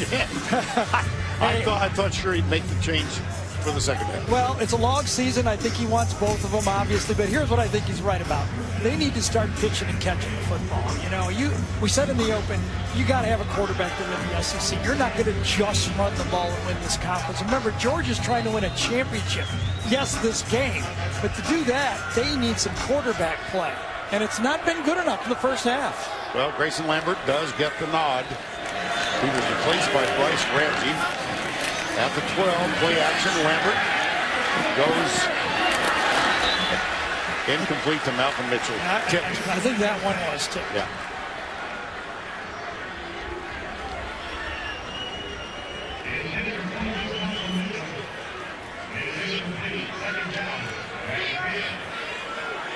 Had Mitchell wide open on that play, but the Atlanta scrimmage got him knocked down. Grayson's a tall quarterback. Surprisingly got that one knocked down on a 20-yard throw. Play action again. He slips as he lets it go, and this one in and out of the hands of Blazevich. Yeah, not a very good throw. We're right at his ankles. The tight end's not going to make that catch over the middle. First half trends, Gary. Yeah, Nick Chubb had one big run. And Miami had some other nice ones, 3 or 4 other nice ones, but one big run. The kicker for Vanderbilt, I mean, he had the last one he missed, but he also made the big play on the punt fake. And then you see it as Allie talked to Mark Richt. Will it be a problem? And it could be in the fourth quarter. It's a lot of plays. Yet to convert a third down. He's 0 for 7 throwing. Slips. Wow. My gosh. Nick Chubb. And remember, that said it all right there for Vanderbilt. Derek Mason's asked his defense, yes, you've played solid football, but we need to make some big plays.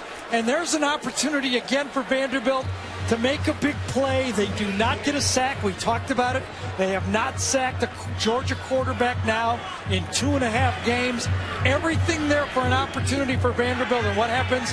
Lambert produces a first down. Two things. First third down conversion and Lambert's first pass completion in this game. It's Chubb. Just a couple.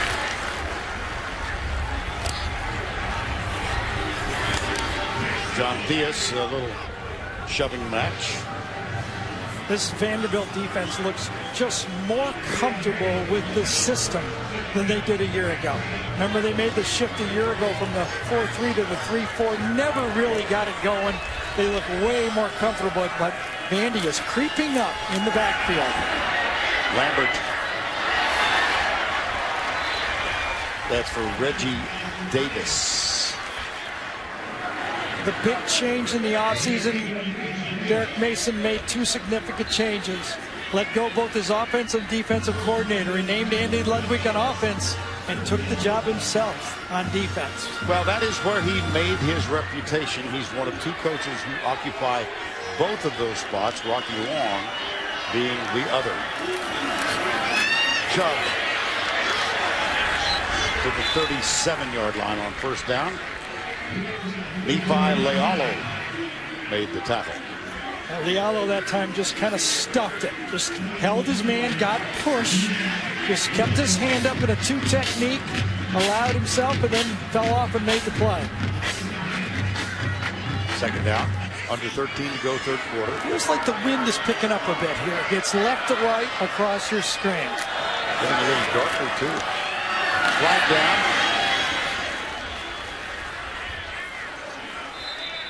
As Chubb struggles up near the 43. Zach Cunningham, if the play stands, will be given credit for the tackle.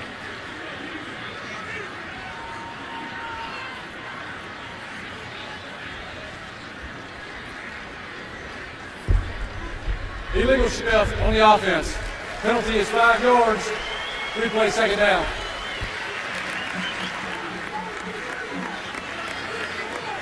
Over at practice a week ago before our Auburn game against Louisville. Talked to Mark and I said, how involved are you in the offense? You hired a new guy. Obviously you once were a coordinator. Handed it off to Mike Bobo for a number of years. And he said, I've gone to every meeting, but I have total faith in Brian Schottenheimer. Brian's calling all the plays. I like what he's doing. First season as the offensive coordinator and quarterback coach at Georgia. Lambert goes right, overthrows the intended receiver, good coverage downfield. That was Isaiah McKenzie, and it's going to be 3rd and long. Oh, look at this. Yep, I played for Danny Schottenheimer, Marty Schottenheimer, who I think actually could take a run at the Hall of Fame as a head coach, by the way. Those teams with Bernie Kosar as the quarterback, I thought we had the best team in the league 2 straight years, and Mr. Elway knocked us out. I remember that. Yep. Yeah. 3rd down to 10. Out of the backfield, Michelle. He's going to be far. Well, no, he's not going to be far short. Look at him reverse field. Look at him get a 1st down. Now tiptoeing down the sidelines, and there's a flag. Yep, it's going to be a clip, pushing the back, I believe, or holding from the receiver. It's going to be on Terry Godwin, number 5, the freshman. Anytime an offensive player reverses field, there's always that problem with the guys blocking downfield, trying to get the right angle. Holding, number 5 on the offense. 10-yard penalty. Replay, 3rd down. Boy, and that's a play that Sony Michel showed you why he can be so valuable to this team. You throw him a 2-yard pass, and he made a 1st down on his own. Right side of your screen, you'll see right at the end of it, the play called. He was holding on Trey Herndon, number 31. And so after the penalty, the ball spotted at the 38-yard line, and it's 3rd down. Well, Vandy has been bringing people. What will they do now? You know they're going to match up man-to-man. They're not going to allow, I believe, Lambert to sit in the pocket and throw against the zone. Starts defensively. Lambert hit from behind. That's going to be ruled a fumble, I believe.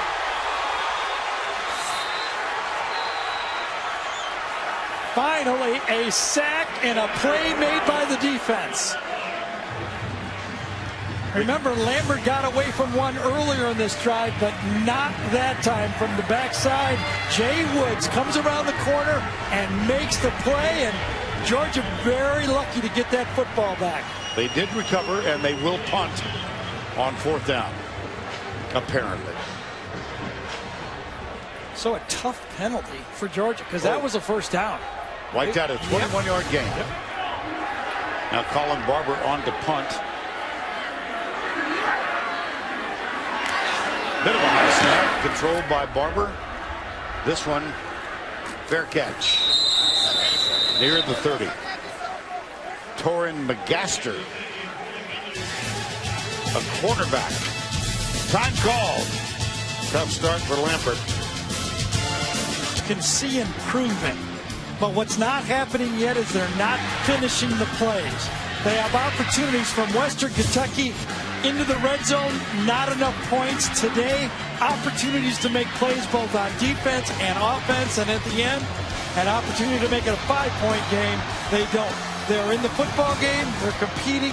No doubt they're an improved football team, especially defensively. And you can almost see, as Andy Ludwig, the offensive coordinator, told us, Johnny McCrary is going to get better and better as the year goes along. You can see it in this football game, him improving. Well, he comes out now having completed 8 of 21 passes for 107 yards. But he's rushed well, and this includes sacks, of course. 4 for -20. They're not calling running plays for them, are right? They just are not doing it. On 1st down 10, trailing by 8. Webb comes left. Ralph Webb's hometown is Gainesville, Florida. Did not get a nod from the University of Florida. Had a shot with North Carolina State. They offered another guy. Yep. The other guy decommitted, right? No, he took it. Thank you. And he was going to go to Minnesota. Thank you. And then at the last second, gets a phone call from Vanderbilt and says, all right, I'll take the deal at Vanderbilt. That was a kick save and a beauty. Yes, exactly. And I thank you for that. 2nd down and 9. 2nd and 14. Yes. False start. 58 offense. 5-yard penalty. 2nd down. That's Justin's school. By the way, just as a point of reference, Jordan Jenkins has 9 tackles already. Yeah, and some big ones too, right? Right. There's Jenkins. Has the 5-star player Trenton Thompson got on the field? I have not noticed him make a play if he's played at all. I've not seen him. Yes, big number 78, player of the year, biggest recruit Georgia signed this year. McCrary back. Oh, it's intercepted. No, drop. Leonard Floyd had visions of the end zone, and he lost his concentration. You know how much when you see that play right there, and I listen, I swear I'm not picking on McCrary. He's going to be a fine player. But this is a tough league to break in a quarterback, and look what that could have been. It's disaster waiting to happen unless you really know what you're doing at the quarterback position. Jeremy Pruitt is one of the outstanding coaches in all of college football, and he's got a lot of pieces with this Georgia defense. 3rd down 14. Floyd on the end. Here's McCrary, hit from behind, gets rid of it. This one is intercepted. Well, give half of it to Leonard Floyd, I'll tell you that right now. Reggie Wilkerson gets the interception. Floyd's going to come around the edge and almost grab the football again. School is saying, they didn't see that in high school. Like I want to tell them, there's not a lot of guys like Floyd, but in this league, there's a few. Time called after the turnover. Overhead view of downtown Nashville. What a fun city to visit. Aerial coverage provided by Goodyear. For 60 years, Goodyear has provided aerial coverage of college football's greatest traditions and biggest rivalries. As you look at Grayson Lambert, I asked Mark Rick, what did you like about him, and did you watch a lot of tape of him at Virginia?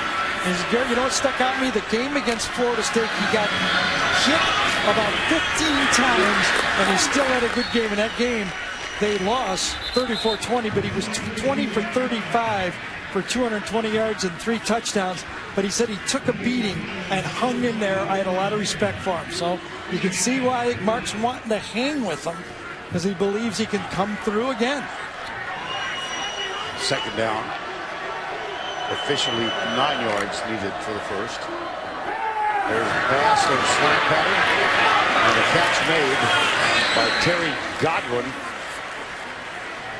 Now let's check in with Allie on the defensive unit for Vanderbilt. Thank you, Vern. I've been roaming the sidelines on Vanderbilt's side, and their defensive unit stayed pumped up that entire last drive that they were on the sideline. Safety coach Matty Oley made sure they stayed up, just encouraging them the entire time. He said, take angles, keep working. This is going to work out for us. He looked right at Arnold Tarpley. He said, they're coming to you every time. Look at Sony Michel. Thank you, Allie.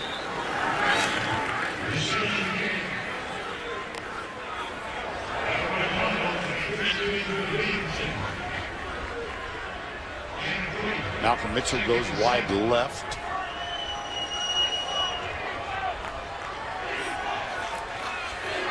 Reggie Davis wide to the right. As Allie was talking, I think that's Tarpley right there, the nickel back. Tight end. Blazevich breaks the tackle. He's to the 10-yard line. Gain of 19. Well, you can see Lambert looks like he's settling down here. Made the big scramble play out of the end zone. Nice pitch and catch to Blazevich right there. Breaks a tackle. And they're now, Owen Burks missed the tackle on the play. And now they're inside. Well, it's basically goal to goal, right? Yep.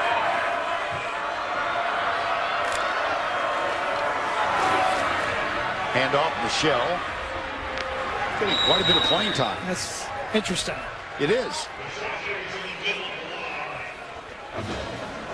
And Michelle went out with a bit of an injury last week in the red zone, 4 for 4 in that weather-shortened game to win over Louisiana Monroe. 2nd down. Sonny Michel stays on the field.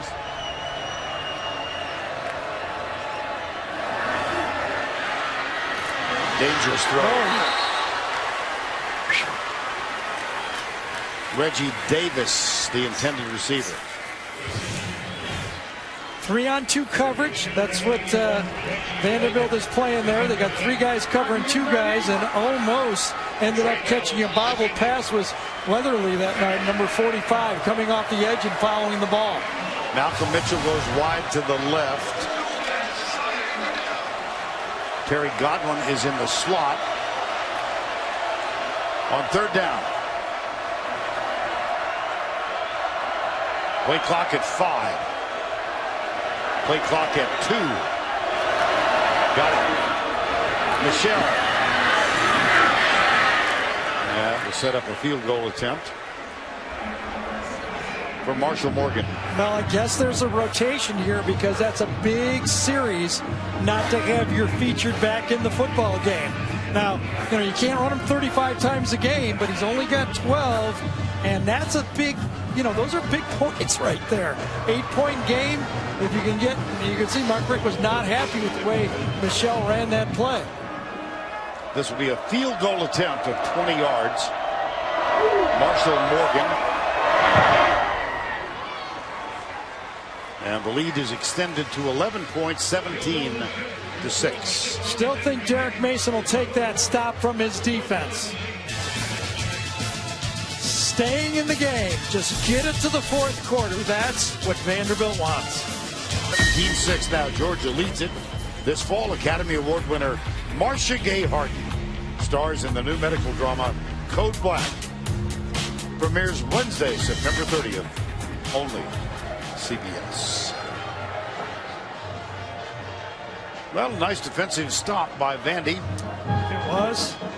It's one of those things. When you got a great player, there is a rotation, I assume. Anytime you don't score, I'm sure Georgia fans are either doing one of 2 things. They're saying, why isn't Gurley getting the ball? Or why doesn't Danielson just shut up about, excuse me, Chubb get the ball, or why doesn't Danielson just shut up about who gets the ball? You're late. Well, I got there eventually. Yeah, no, you did, absolutely. Well, 12 carries for Nick Chubb, 68 yards of his total of 135 came on 1 run. He's actually speaking of Gurley, that was my favorite part of the draft when he got drafted. Wasn't it a great? Felt great for him. Morgan kicks off. And that will be a touchback. Well, the SEC spotlight, the day began with 10 teams in the top 25. It's not bad. All 7 teams in the West are ranked. How about that? Well, the struggle by Auburn was shocking today, though. I mean, I have to admit that. I thought that was going to be one of those name-your-score days, okay? And now Auburn is going to be headed to LSU. LSU obviously is going to play their opening game of the year. They got a tough break. Yes, they not did. Getting that game played. So they go in without a game played into Starkville against Dak Prescott, Dan Mullen, and that crew of cowbells. First down 10. Ralph Webb is the lone running back. He'll go left, right, and hit behind the line. Did I see this? Did I read this correctly? That the folks in Starkville are going for the Guinness World Record for most cowbells rung at a single time. Right. I did see that. Yeah. But it doesn't seem hard. You didn't write it down? No, but I didn't. It doesn't seem hard because how many people actually do this? You know what I mean? It's, who do they compete against is what I want to know. The Norwegians. Okay. I thought that was a slam dunk to own that record. Second down 11.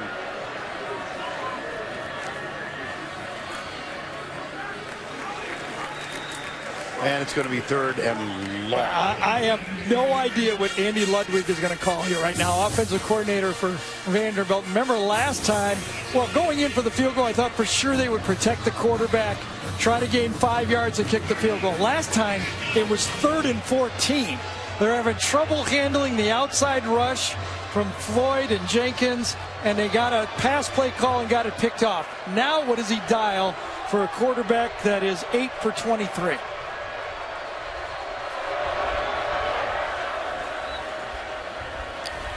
Deep down the middle, and it should have been intercepted for the second time by Reggie Wilkerson.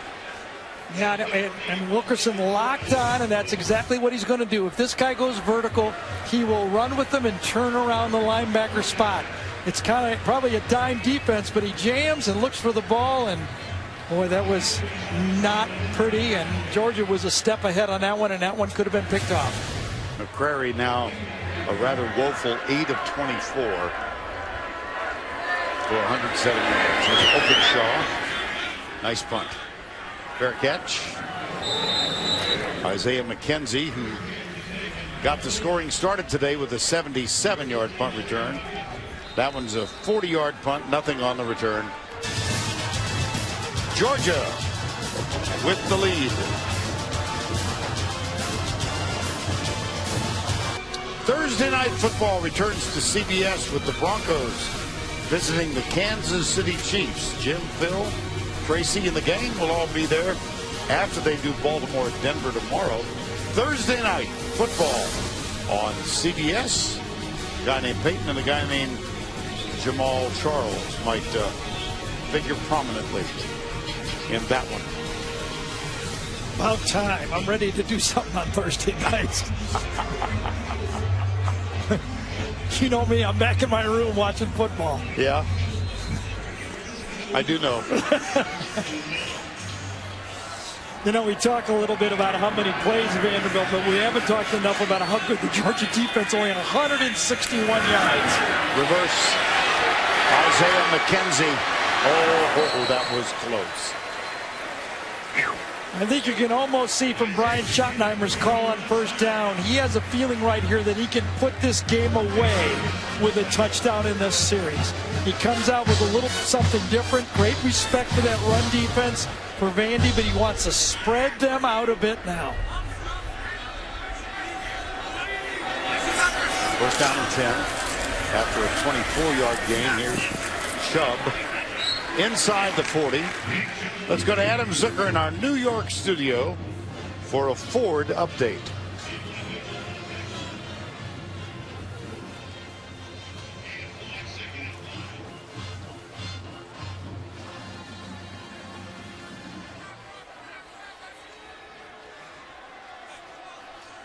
Oh, that's tragic. Wow. Second down. Malcolm Mitchell, who's authored a children's book now. Remember, did a feature a couple of years ago on Malcolm Mitchell joining Ladies Reading Club in Athens? Well, he's had some time to write that book because the last couple of years he's only really started 3 games. We remember him in 2012 when he tried to play corner and wide receiver, but then he was injured the first game of the season against Clemson. Remember the celebration when he pulled his ACL? Yep. And last year he never really got healthy. And maybe we'll see the true Malcolm Mitchell, because when he's healthy, he's a pretty good player. He's out on the left side. The Chubb caught from behind. Yes. Stephen Weatherly. Yes, it was. Coming off the edge. One of the guys that Derek Mason talked about was Weatherly, number 45. He said he can play in space. He comes around the corner and can cover people out of the backfield. He said a true playmaker. Second down, 13 after the loss of 3.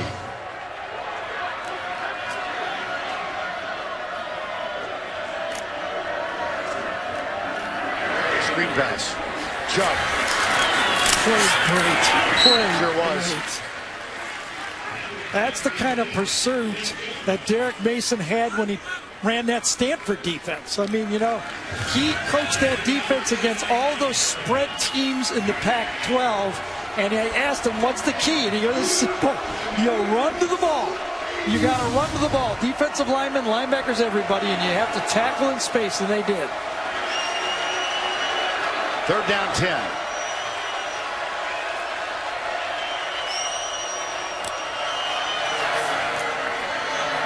Lambert got it at the 10-yard line. Isaiah McKenzie. McKenzie's just going to run an in route on a perfectly thrown ball right in the. I thought the safety was going to get a piece of this one. slot. He's on the robber position, and the ball was thrown perfectly by Lambert that time. As we talked about early for Vandy, if you're willing to throw the ball accurately in tight spaces, Georgia people have seen that happen for so long. Aaron Murray, David Green, Matthew Stafford, there's always room to fit it in. Toss, Chubb tries to get around the edge, does. Out of bounds at the 5. Nigel Bowden made the tackle. Well, Vanderbilt's red zone defense presented by Verizon. This is last week. And now clock is stopped. Official timeout. Player down. Stephen Weatherly for Vanderbilt.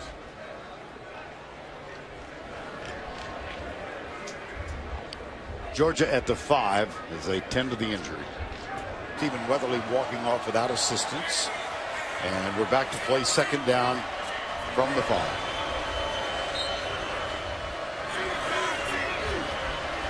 It'll be hard not to give the ball to Chubb, isn't it? Wow, keeper. How about that? Wish I'd bet you. Yeah, that was a nice play. Everybody else thought it was going to Chubb, too. Well, Georgia needed that drive.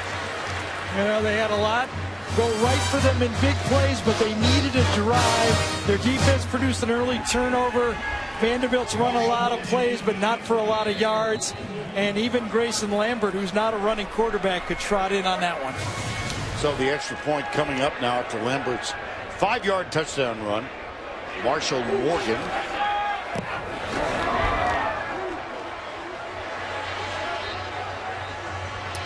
(24-6). Final 1:47 third quarter. Lambert extends its lead to 18. And Vanderbilt has not shown much offensively in this ball game. See if they can get something going.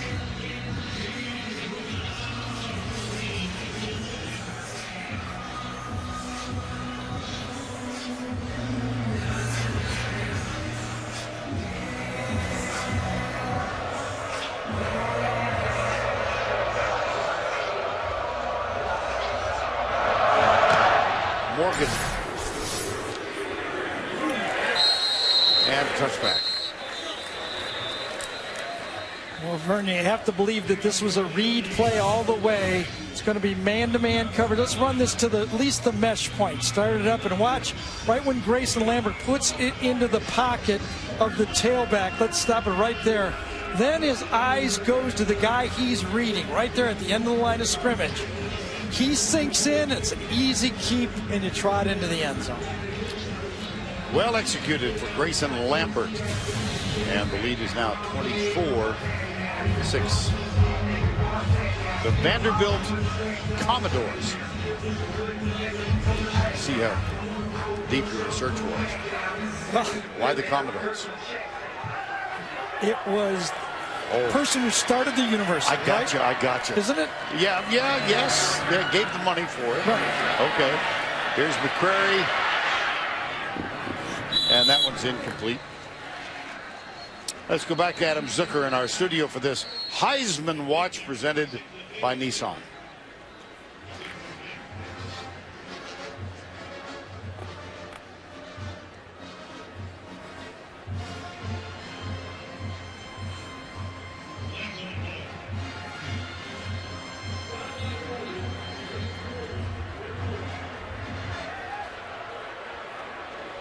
Thank you, Adam. I had a chance to meet Trevon Boykin last year at one of the banquets, the Walter Camp Award. He's such an outstanding young man. That's what we hear. Yeah. And it's great to see him playing so well. I do think there should be a rule against throwing highlights from Stephen F. Austin for Heisman content. Really? Well, it detracts us from the discussion of what is a Commodore. Just to complete it, you were there. Close. Cornelius Vanderbilt, who was a shipping magnate back in the 1800s, 1870, gave enough money to found Vanderbilt University. Because of his shipping interests, he was named the Commodore. Gotcha. Thus, he never visited the campus yet. You see, you're watching football plays. So let me get this right. I've been here one more time than the guy who started it. That would be true. That would be true. McCrary slides down. Well, it is one of the outstanding universities in the United States. Absolutely. Beautiful place, I admit it. Yeah. You can group it with the Dukes, the Northwesterns, the Stanfords, Vanderbilt Commodores. And the formula is that in all those that you named, number one, you can't beat yourself. And that's why that stat was so, Duke, Northwestern, Vanderbilt, you have to play solid football. And Vanderbilt hasn't built that team yet where they don't win those. You got to win the turnover badge, and that's number one. Number two. You've got to win when you've got your junior and senior classes. When you rebuild, you got to survive. You have to build to those years when you have a lot of veterans. This will be a 30-second timeout. And timeout called by the Georgia Bulldogs. With 22 seconds to go.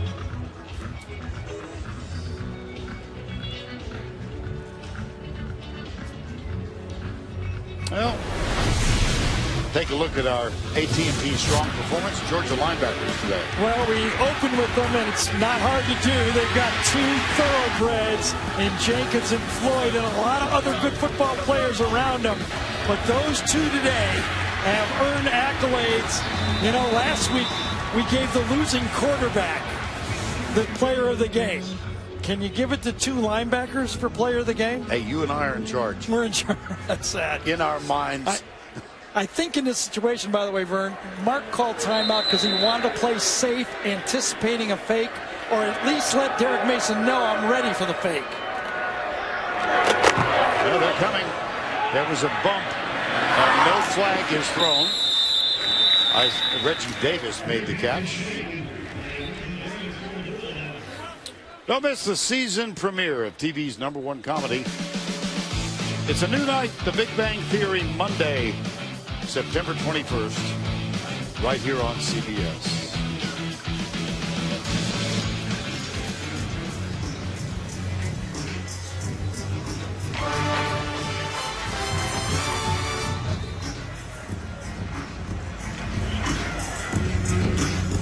Well, and the plays. Georgia's run as many plays in the third quarter, 25 more plays than they ran in the whole first half, 23.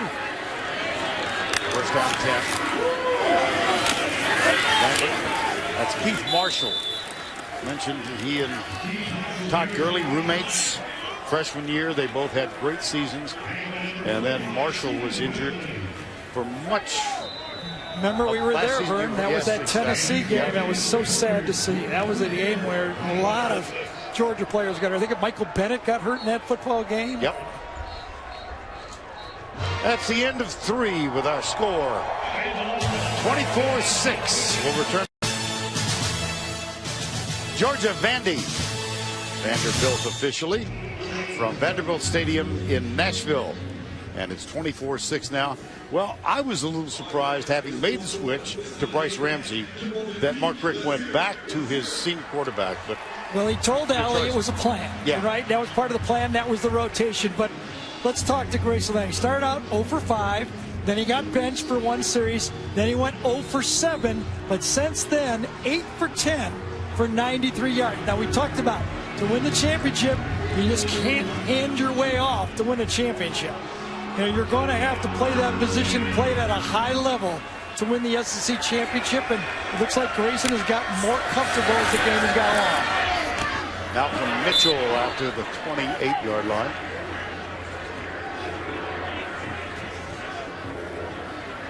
First play, fourth quarter. One thing about this Georgia football team is they have a lot of experience at 2 very important spots. Offensive tackle. John Theus and Colton Houston, 2 guys that are seniors and have seen it all. That really feels comfortable as a quarterback. This is Keith Marshall. And he appears to have enough for the first down. He does, indeed. Keith Marshall has seen a lot in his career at Georgia. He burst onto the scene, as Vern was telling you, went through 2 tough years. Last year, he said, was harder than the original injury. And now he says he's finally healthy for the first time in 2 years, so we're pulling for it, Keith. You bet. Gets the handoff again. In the season opener last week, he was 10 for 73. Well, let's go back to New York. Once again, here's Adam Zucker.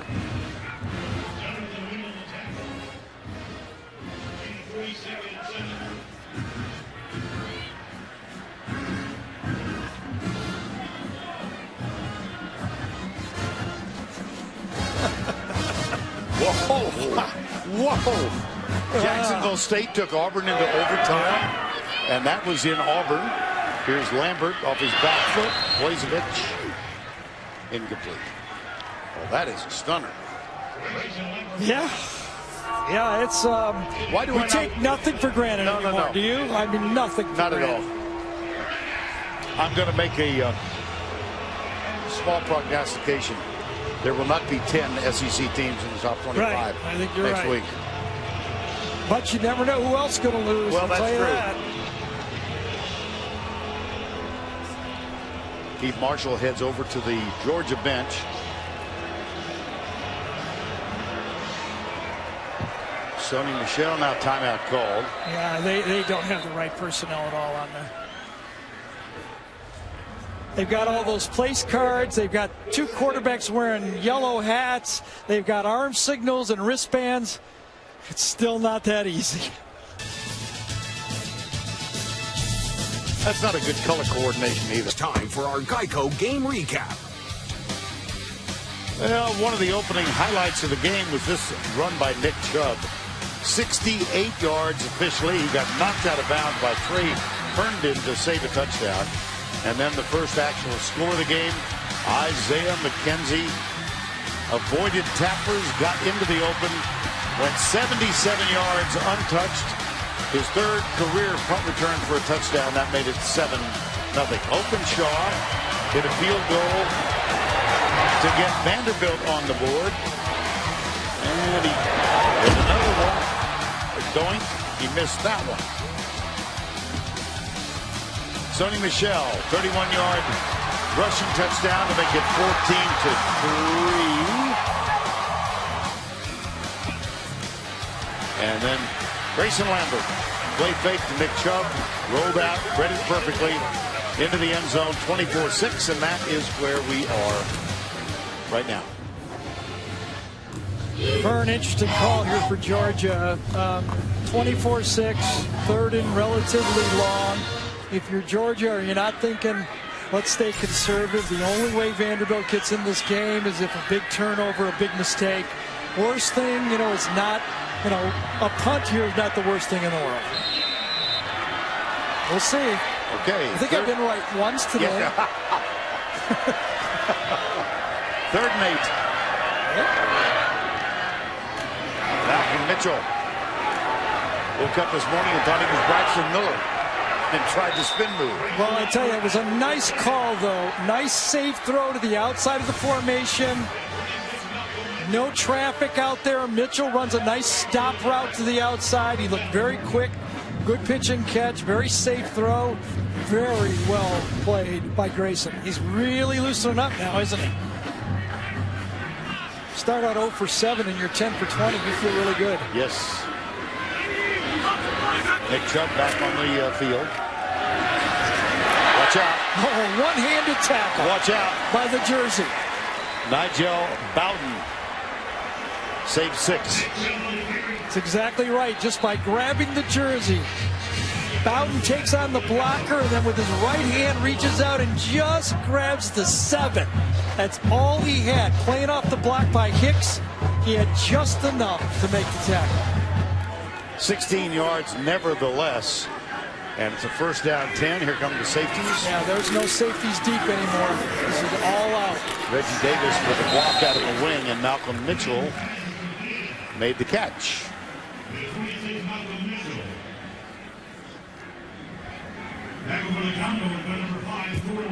Second down.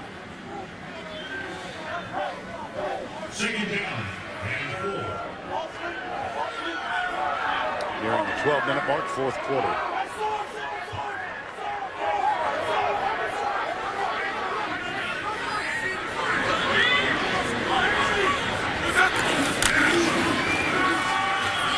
Nice little shoulder move by Chubb.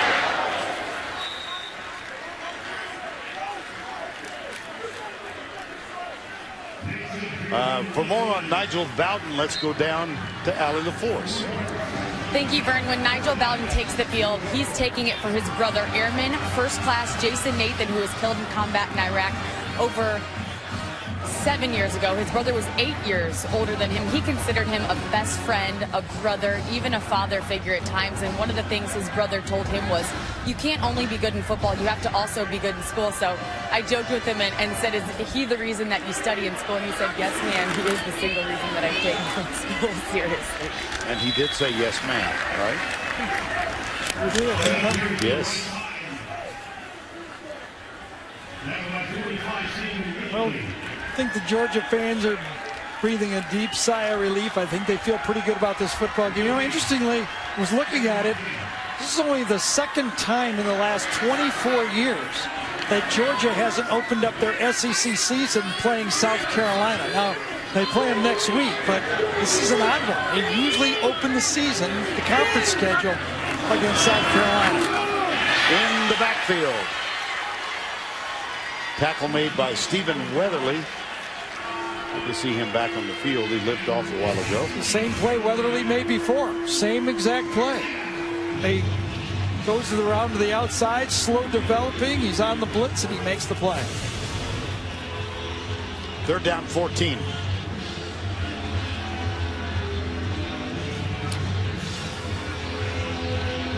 Well, it's not that exciting. I agree. Marshall.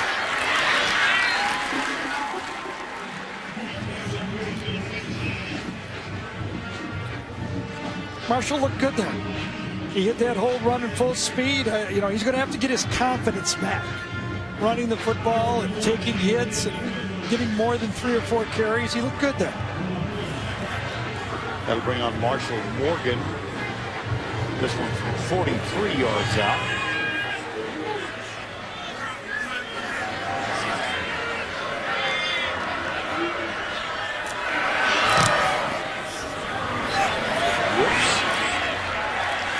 Whoops. Yeah, that's something that's going to be needed before this season's over. We know how these games go. That's 2 misses for the day for Morgan. Both left, correct? Both of them he missed left? Yes, he did. Yep. And neither of them was blocked. No, that's true.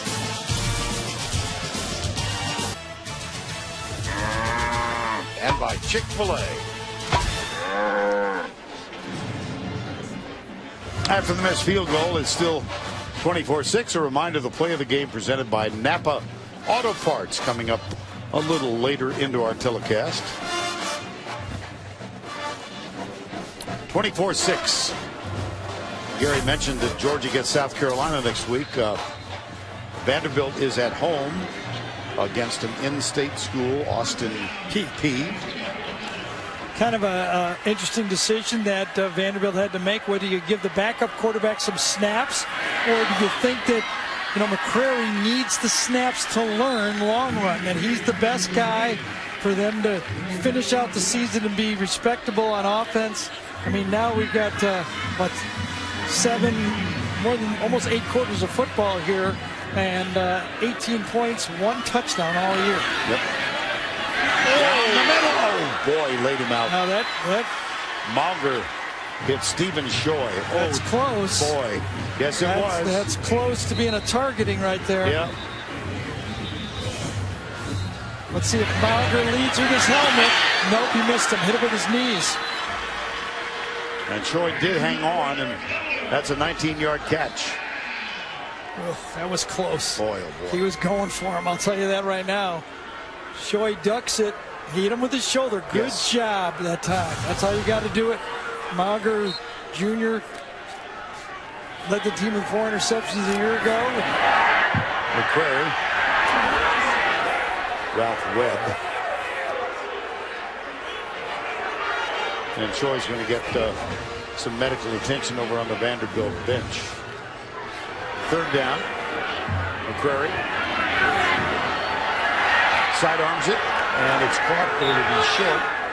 It'll be 4th down and 1. That's Ralph Webb. Tackle by Tim Kimbrough.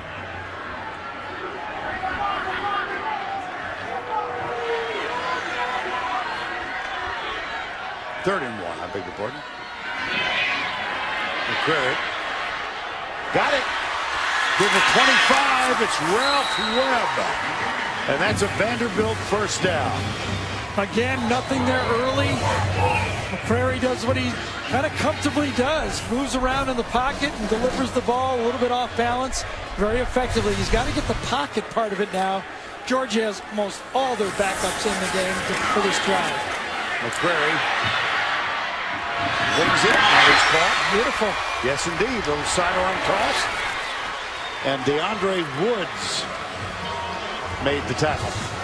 Again, outside of the pocket, he feels very comfortable. The training has to continue in the pocket, but you can see what they like about him as an athlete.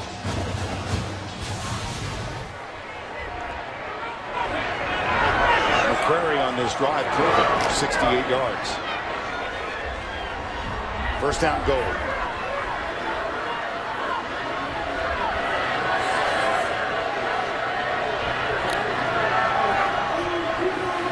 He looks left, fires it inside. It's down to the 3-yard line. Caleb Scott, number 9. Well, Malcolm Parrish was on the play, but that's a tough one to handle by yourself. Just a quick slant route, and even shorter than going for the goal line. Caleb Scott in the wrong formation. Now he moves in tight.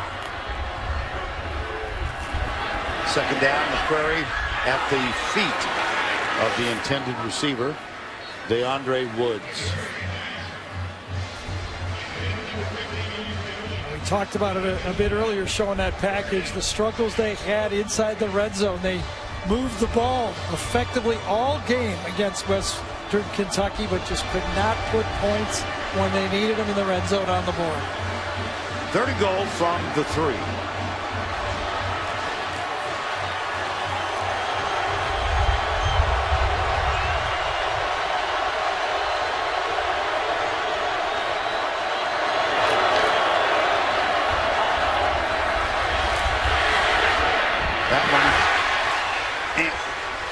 Did he pull the string or did that get knocked down?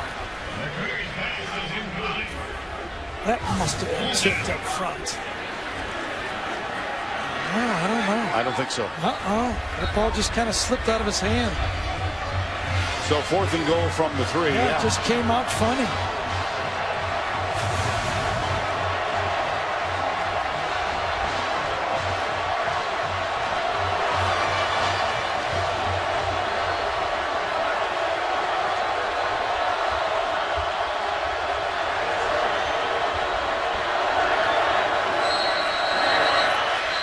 Tipped, now flag before the play. Illegal motion. Margin Vanderbilt. snap, false start, 83 offense. 5-yard penalty, 4th down. That's Nathan Marcus, number 83. Marcus is probably in there because of the injury to Shoy. Right. He's the backup tight end. So they're going to tack on one more second. 6:52. And it's still 4th down, this time from the 8-yard line.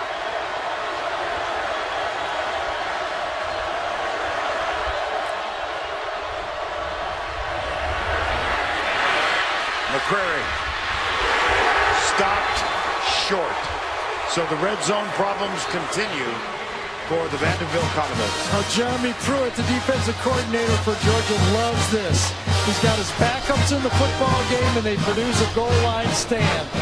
Nothing better than all those guys practicing all week and coming in and making a stand at the end right there.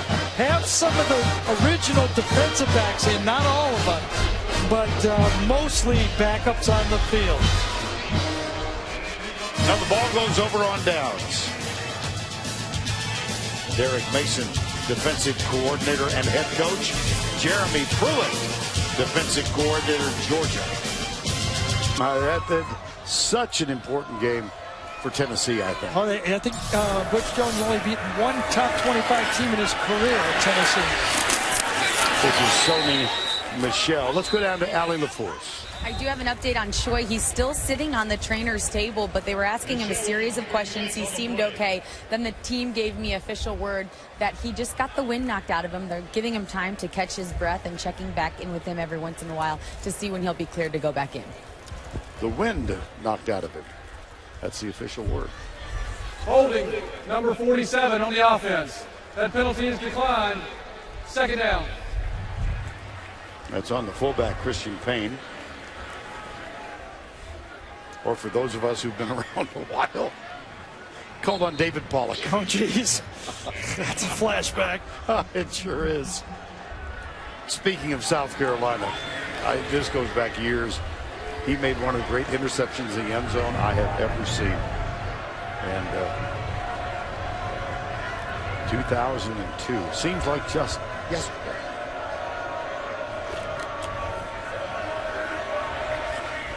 Second down.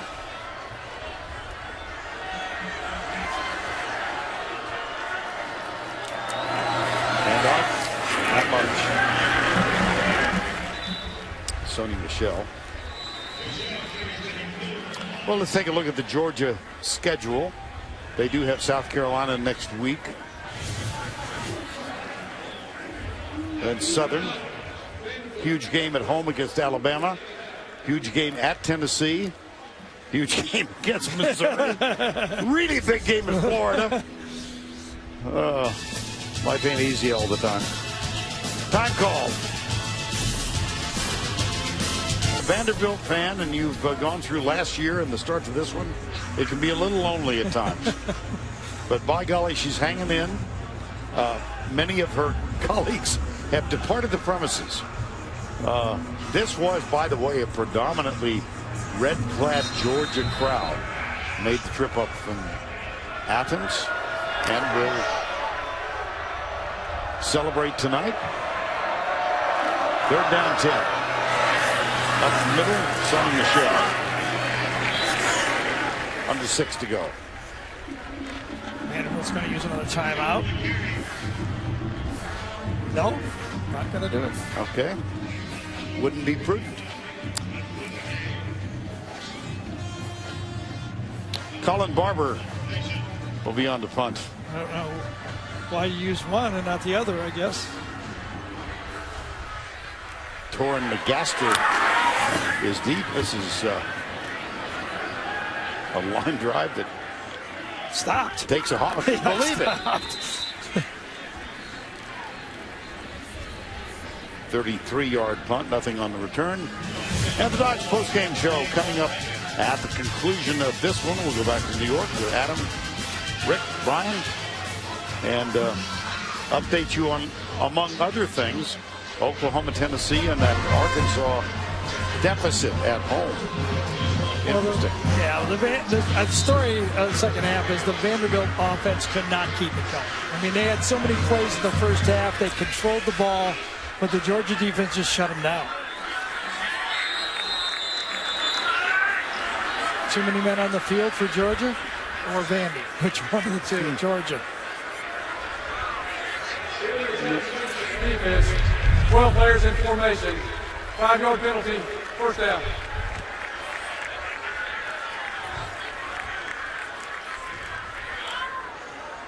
Well, look at this. Floyd and Jenkins, they actually were on the field on that fourth down play. Watch the replay of it, and they're back on the field now.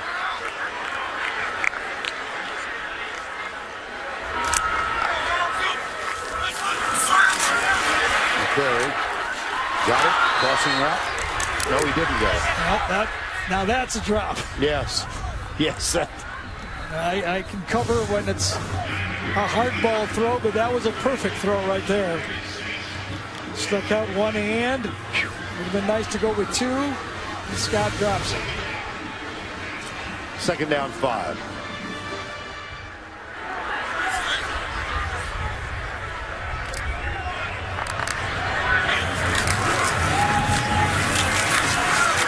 touchdown. It's Ralph Webb. Mentioned a part of his story. He's from Gainesville, Florida. Yep. And got offered at the last minute. There's going to be the hurry-up offense. He carried the ball 212 times. Talking about that before. That's a lot of carries in this league. He's not a huge football player. McCrary will stroll out of bounds at the 25-yard line. Ralph Webb made his first trip out of the United States back in the spring. Part of a student project, he and 12 others visited Australia.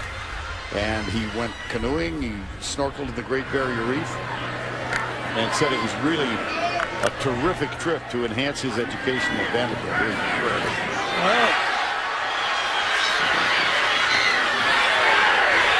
That's out of bounds at the 8-yard line. DeAndre Woods.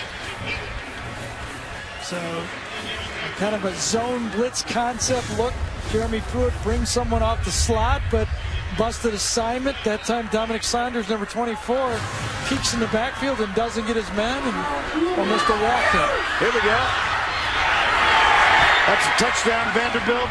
Latavius Rayford, number 86, from McCrary. Well, go for two.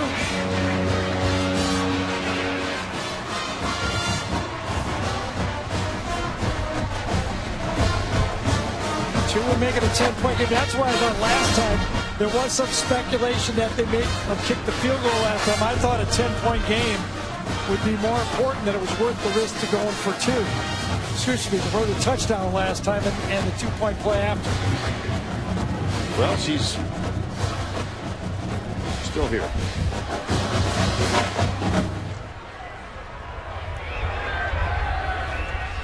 So the try for two. 4:33 to go in the ball game.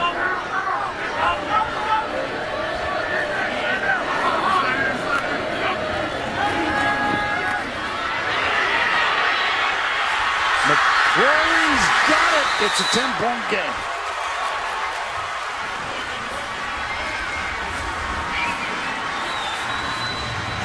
He's a big guy, but he can run. He just got to get better at being comfortable in the pocket, but they love his upside.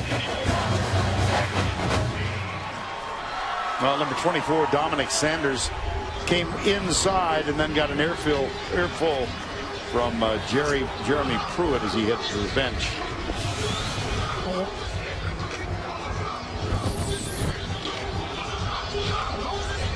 What were you thinking?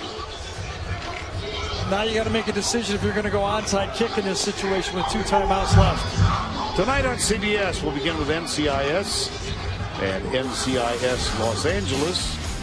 Still waiting for NCIS Steamboat Springs. Followed by a new edition of 48 Hours tonight, only CBS. What do you think? Onside? Well, 2 timeouts left. I mean, I think I'd give it a chance. He's been very aggressive. He went for 2 there. He's really challenged his football team to finish off games. He was disappointed how when they got behind a year ago, they seemed to kind of fold up. And this year he wanted them to understand the importance of finishing off games no matter what the score. So I think he'll be aggressive here.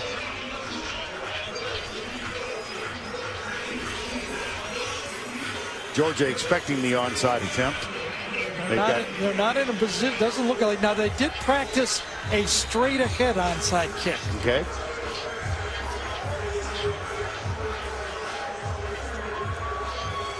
Hayden Lakoch is the kicker.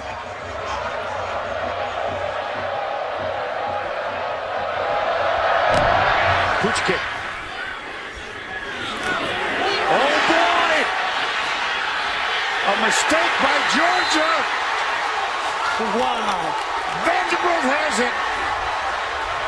That was Reggie Davis, number 81. It was a funny half. There was only one player, a receiver back there.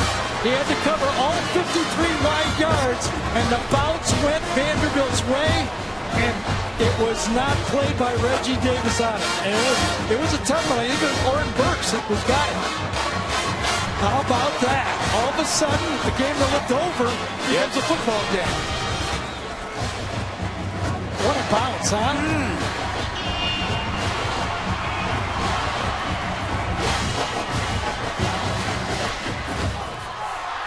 Pooched, and it bounced for Vandy. Yes.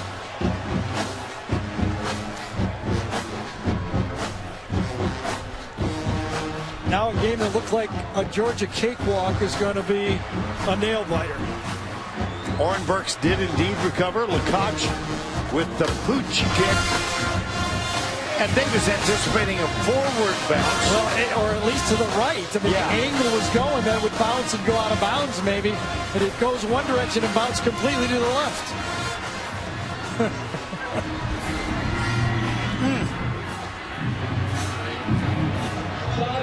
4.5 to go. 24-14. Georgia bench during the kick. Penalty is half the distance to the goal. First down. Wow.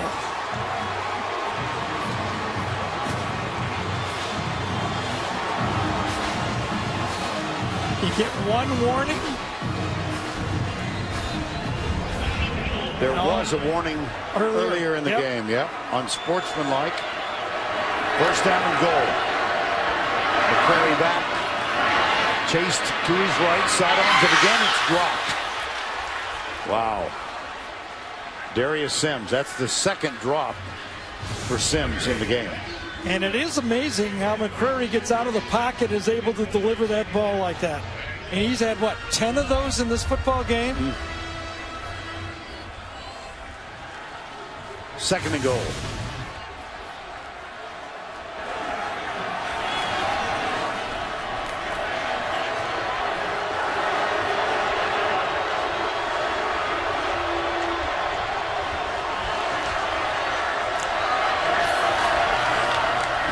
Play fake. McCrary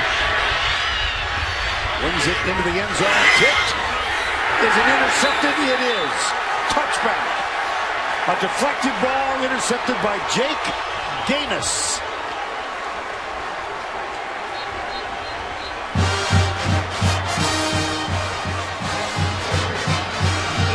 Just trying to do a little too much on that one. So many red shirts. Got out of the pocket. Remember, they had 2 interceptions in the end zone. Vanderbilt did a week ago. And now another one in the end zone. There's 4 defenders. 3 of them could have intercepted the ball that time. I think Aaron Davis knocked it out of the hands of Dominic Sanders, and then Gaines intercepted it.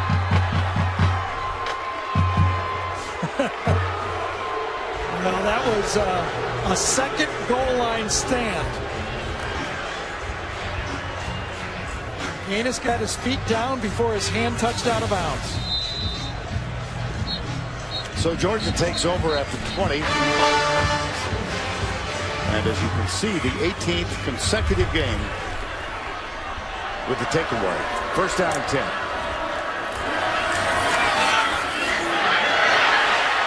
Nick Chubb switches the ball and scoots out to the 49-yard line. Torian Ferguson made the tackle. 29-yard gain. Yeah, his ability to just kind of feel it. And we always talk about vision, but some of it is just instinct. You can feel the motion of the defense. The great running backs, they see it, they feel it, they can just sense it. It's just something that's impossible to teach. Chubb with 189 yards now on 19 carries. Sonny Michel is in the backfield. It's going to be first down and 10. Michel. Well, Georgia picked by many to win the East. Take a look at this, Gary. The East cross-divisional opponents in the strength of schedule. It's always a big thing when the East teams, they got to face the tougher West ones. But Georgia, I believe, has got the toughest road to hoe here. They got Alabama and at Auburn. Of course, they always play Auburn every year, but this year they draw Alabama. But each of those East teams grabs at least 2 tough opponents. Kind of take your poison here on the West because they're all good this year. Second down.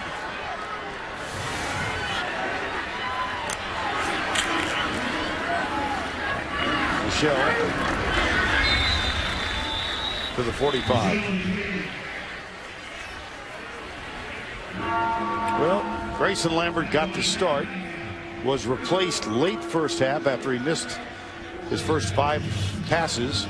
Bryce Ramsey came on, and Mark Richt went back to Lambert to start the second half. And we really watched him grow in this game. Well, he's played better. There's no doubt about that. It looks like the timing routes are what he does the best. I think he's going to have to get better on the deep ball. I watched him in practice. I thought he threw a beautiful deep ball, but in this game, he's really had nothing downfield again. Last week's game tape, and this week, nothing really attacking on the outside or deep or down the middle deep. Now let's go back and spend a moment with Adam Zucker in New York.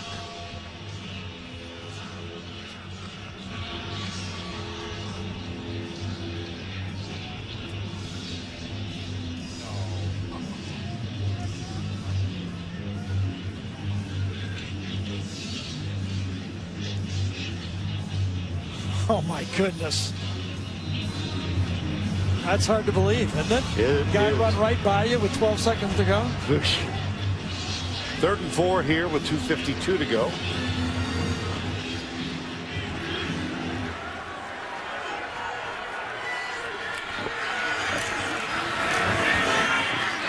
Lambert. Fool me once. Yes. Fool me once. Exactly. Shame on you. Fool me twice. Ain't gonna happen. Well, we'll take our SEC on CBS crew down to Baton Rouge, 3:30 Eastern Time. Auburn with an escape in overtime against Jacksonville State, and LSU on the road tonight at Mississippi State. It will all begin with the Auto Trader College Football Today Show next Saturday at 3 o'clock Eastern Time.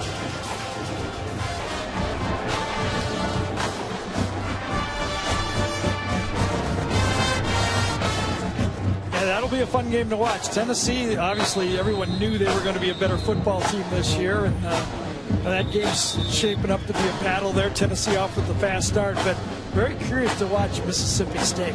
They have to retool, lost a lot of good players, but LSU coming in there to play, especially the way, Mississippi State kind of made their season beating LSU last year. 2:42 to go in this one, and it's 4th down. Colin Barber on to punt. That will bounce it to 12 and go into the end zone. Touchback. 45-yard punt.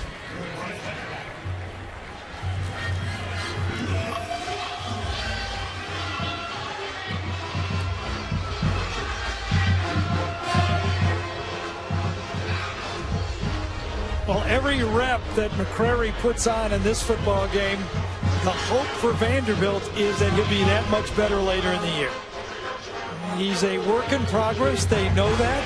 They think he's got great upside potential, but until he lifts his game another notch, it's going to be a struggle for them. And again, for the 14th straight game, Vanderbilt is going to lose the turnover battle. 1st down 10. McCrary got it complete out to the 27-yard line to Ralph Webb.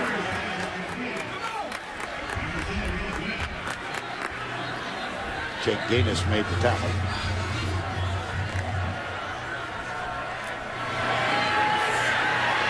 McCrary off his back foot, comes right. That's going to be a 1st down at the 39-yard line. Clock will stop as they move the chain. Again, it's Ralph Webb with the catch.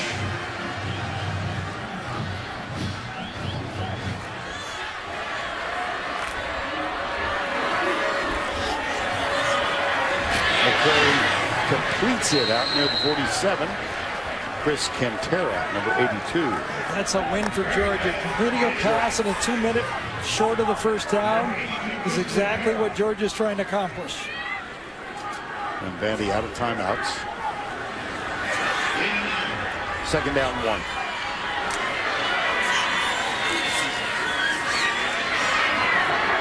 McCrary. Keep going. Keep going. at the 28-yard line. First down 10. Georgia plays the same style of 2-minute defense that Alabama used. Of course, Jeremy Pruitt coached there, learned his game, took it to Florida State. And what they do in these situations match up to the backfield. And when you break containment, all of the DBs are covering guys. Some of them are two-on-one or one-on-one, but none of them are accounting for the quarterback. McCrary deep in the middle, intercepted. Picked off by Dominic Sanders. He's got a little blocking help. He cuts to his left and then back to his right. And he is going to skip into the end zone. Touchdown, Georgia.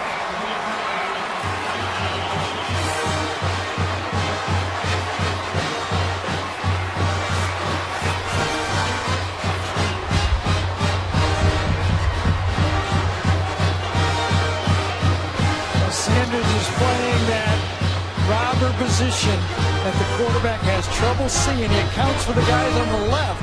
He's throwing to the three receiver side, but he misses the guy to the other side. The safety runs across the formation. McCrary thinks he has a hole. He does not. Now, Jonathan does a nice job almost making the tackle here, but Sanders just a little too easy to get in the end zone. 88 yards with the interception. Dominic Sanders. Hop, skip, jump, touchdown.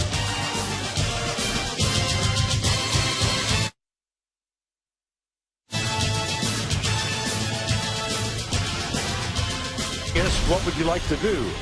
Don't miss the series premiere of Limitless Tuesday, September 22nd, only CBS.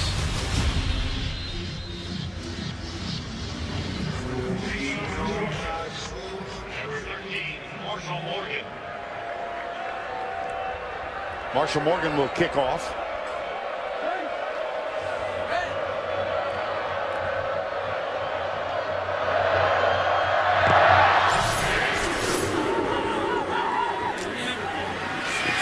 Ryan White. Dale Sims, number 6.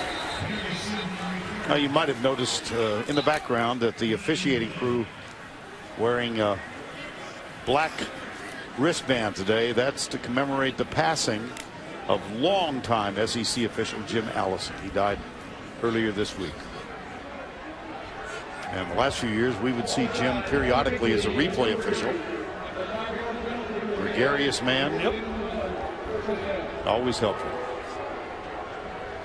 There's a flag on the play.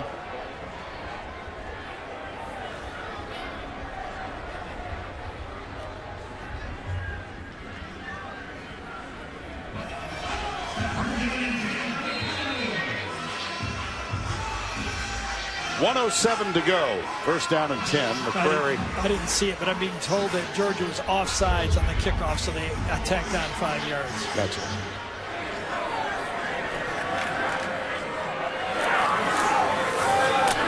Left side complete. Latavius Rayford makes the tackle. And one of the officials is injured. I saw him limp. Looks like a knee problem. He's right at the 39-yard line. Head linesman. He's going, not now. There's a minute to go. Gotta get out of here. Randall Kaiser. 2nd and 1.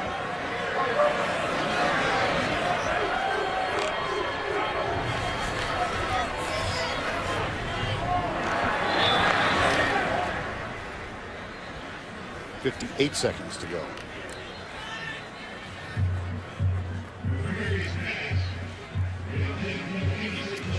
So what do you think, Vern? Is this Georgia team got it together? I mean, obviously the running game is going to be a threat to anybody they play. You know, Chubb goes for almost 200 yards in this game. 189. Michelle looks like they have another weapon. They've got to get better throwing the ball, obviously, but teams improve. And if they get a little more passing attack with that defense, I like their chances. There's Chubb and Michelle on the sideline. And defensively, those two linebackers are pretty good. But they, that schedule, their crossover, Alabama, Auburn. McCrary. 39 seconds.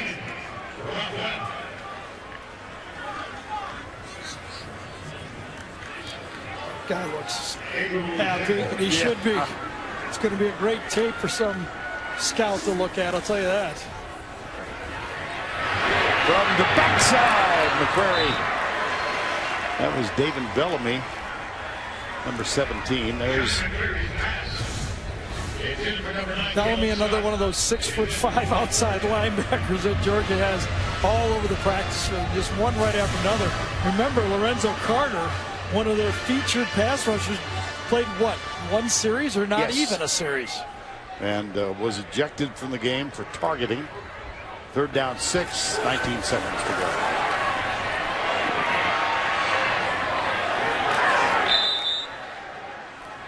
$13 seconds.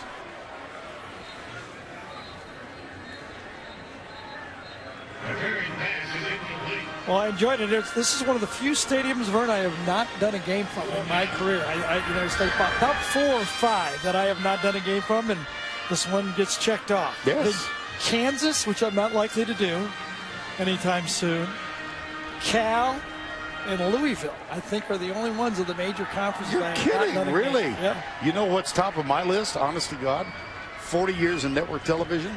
I've never done a game at Notre Dame. Wow. That's pretty good special force. Yes, he touched it. Yeah, he got it.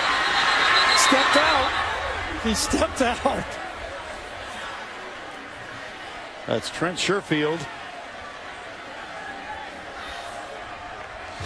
Broke out of the pocket again, and on the outside, Sherfield goes out, but his right foot comes out of bounds. Yeah.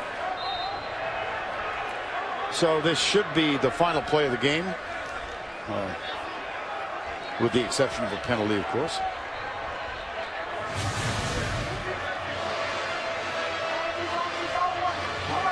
That young lady was sitting in isolation.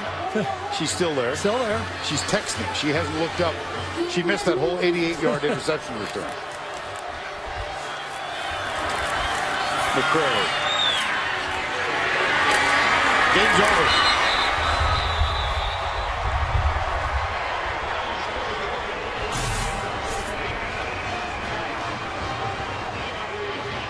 Georgia prevails.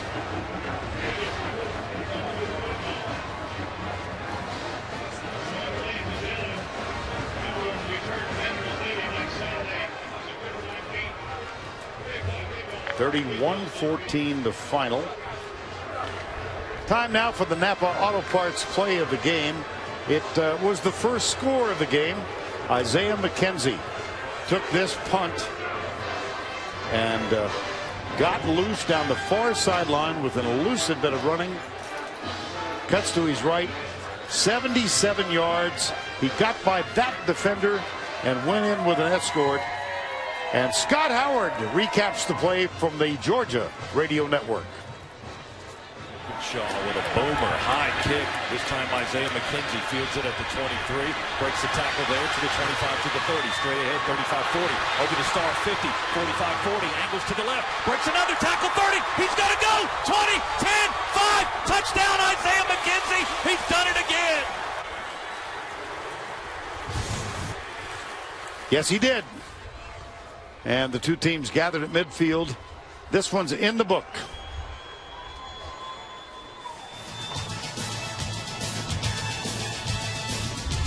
Final score, 31-14. You saw the lineup tonight on CBS. For Gary Danielson and Allie LaForce, I'm Vern Lundquist saying so long from Nashville, Music City, home of Scott Hamilton. 31. Knew you'd get it in. It took me a while. Dodge postgame show up next after these messages and a word from your local station.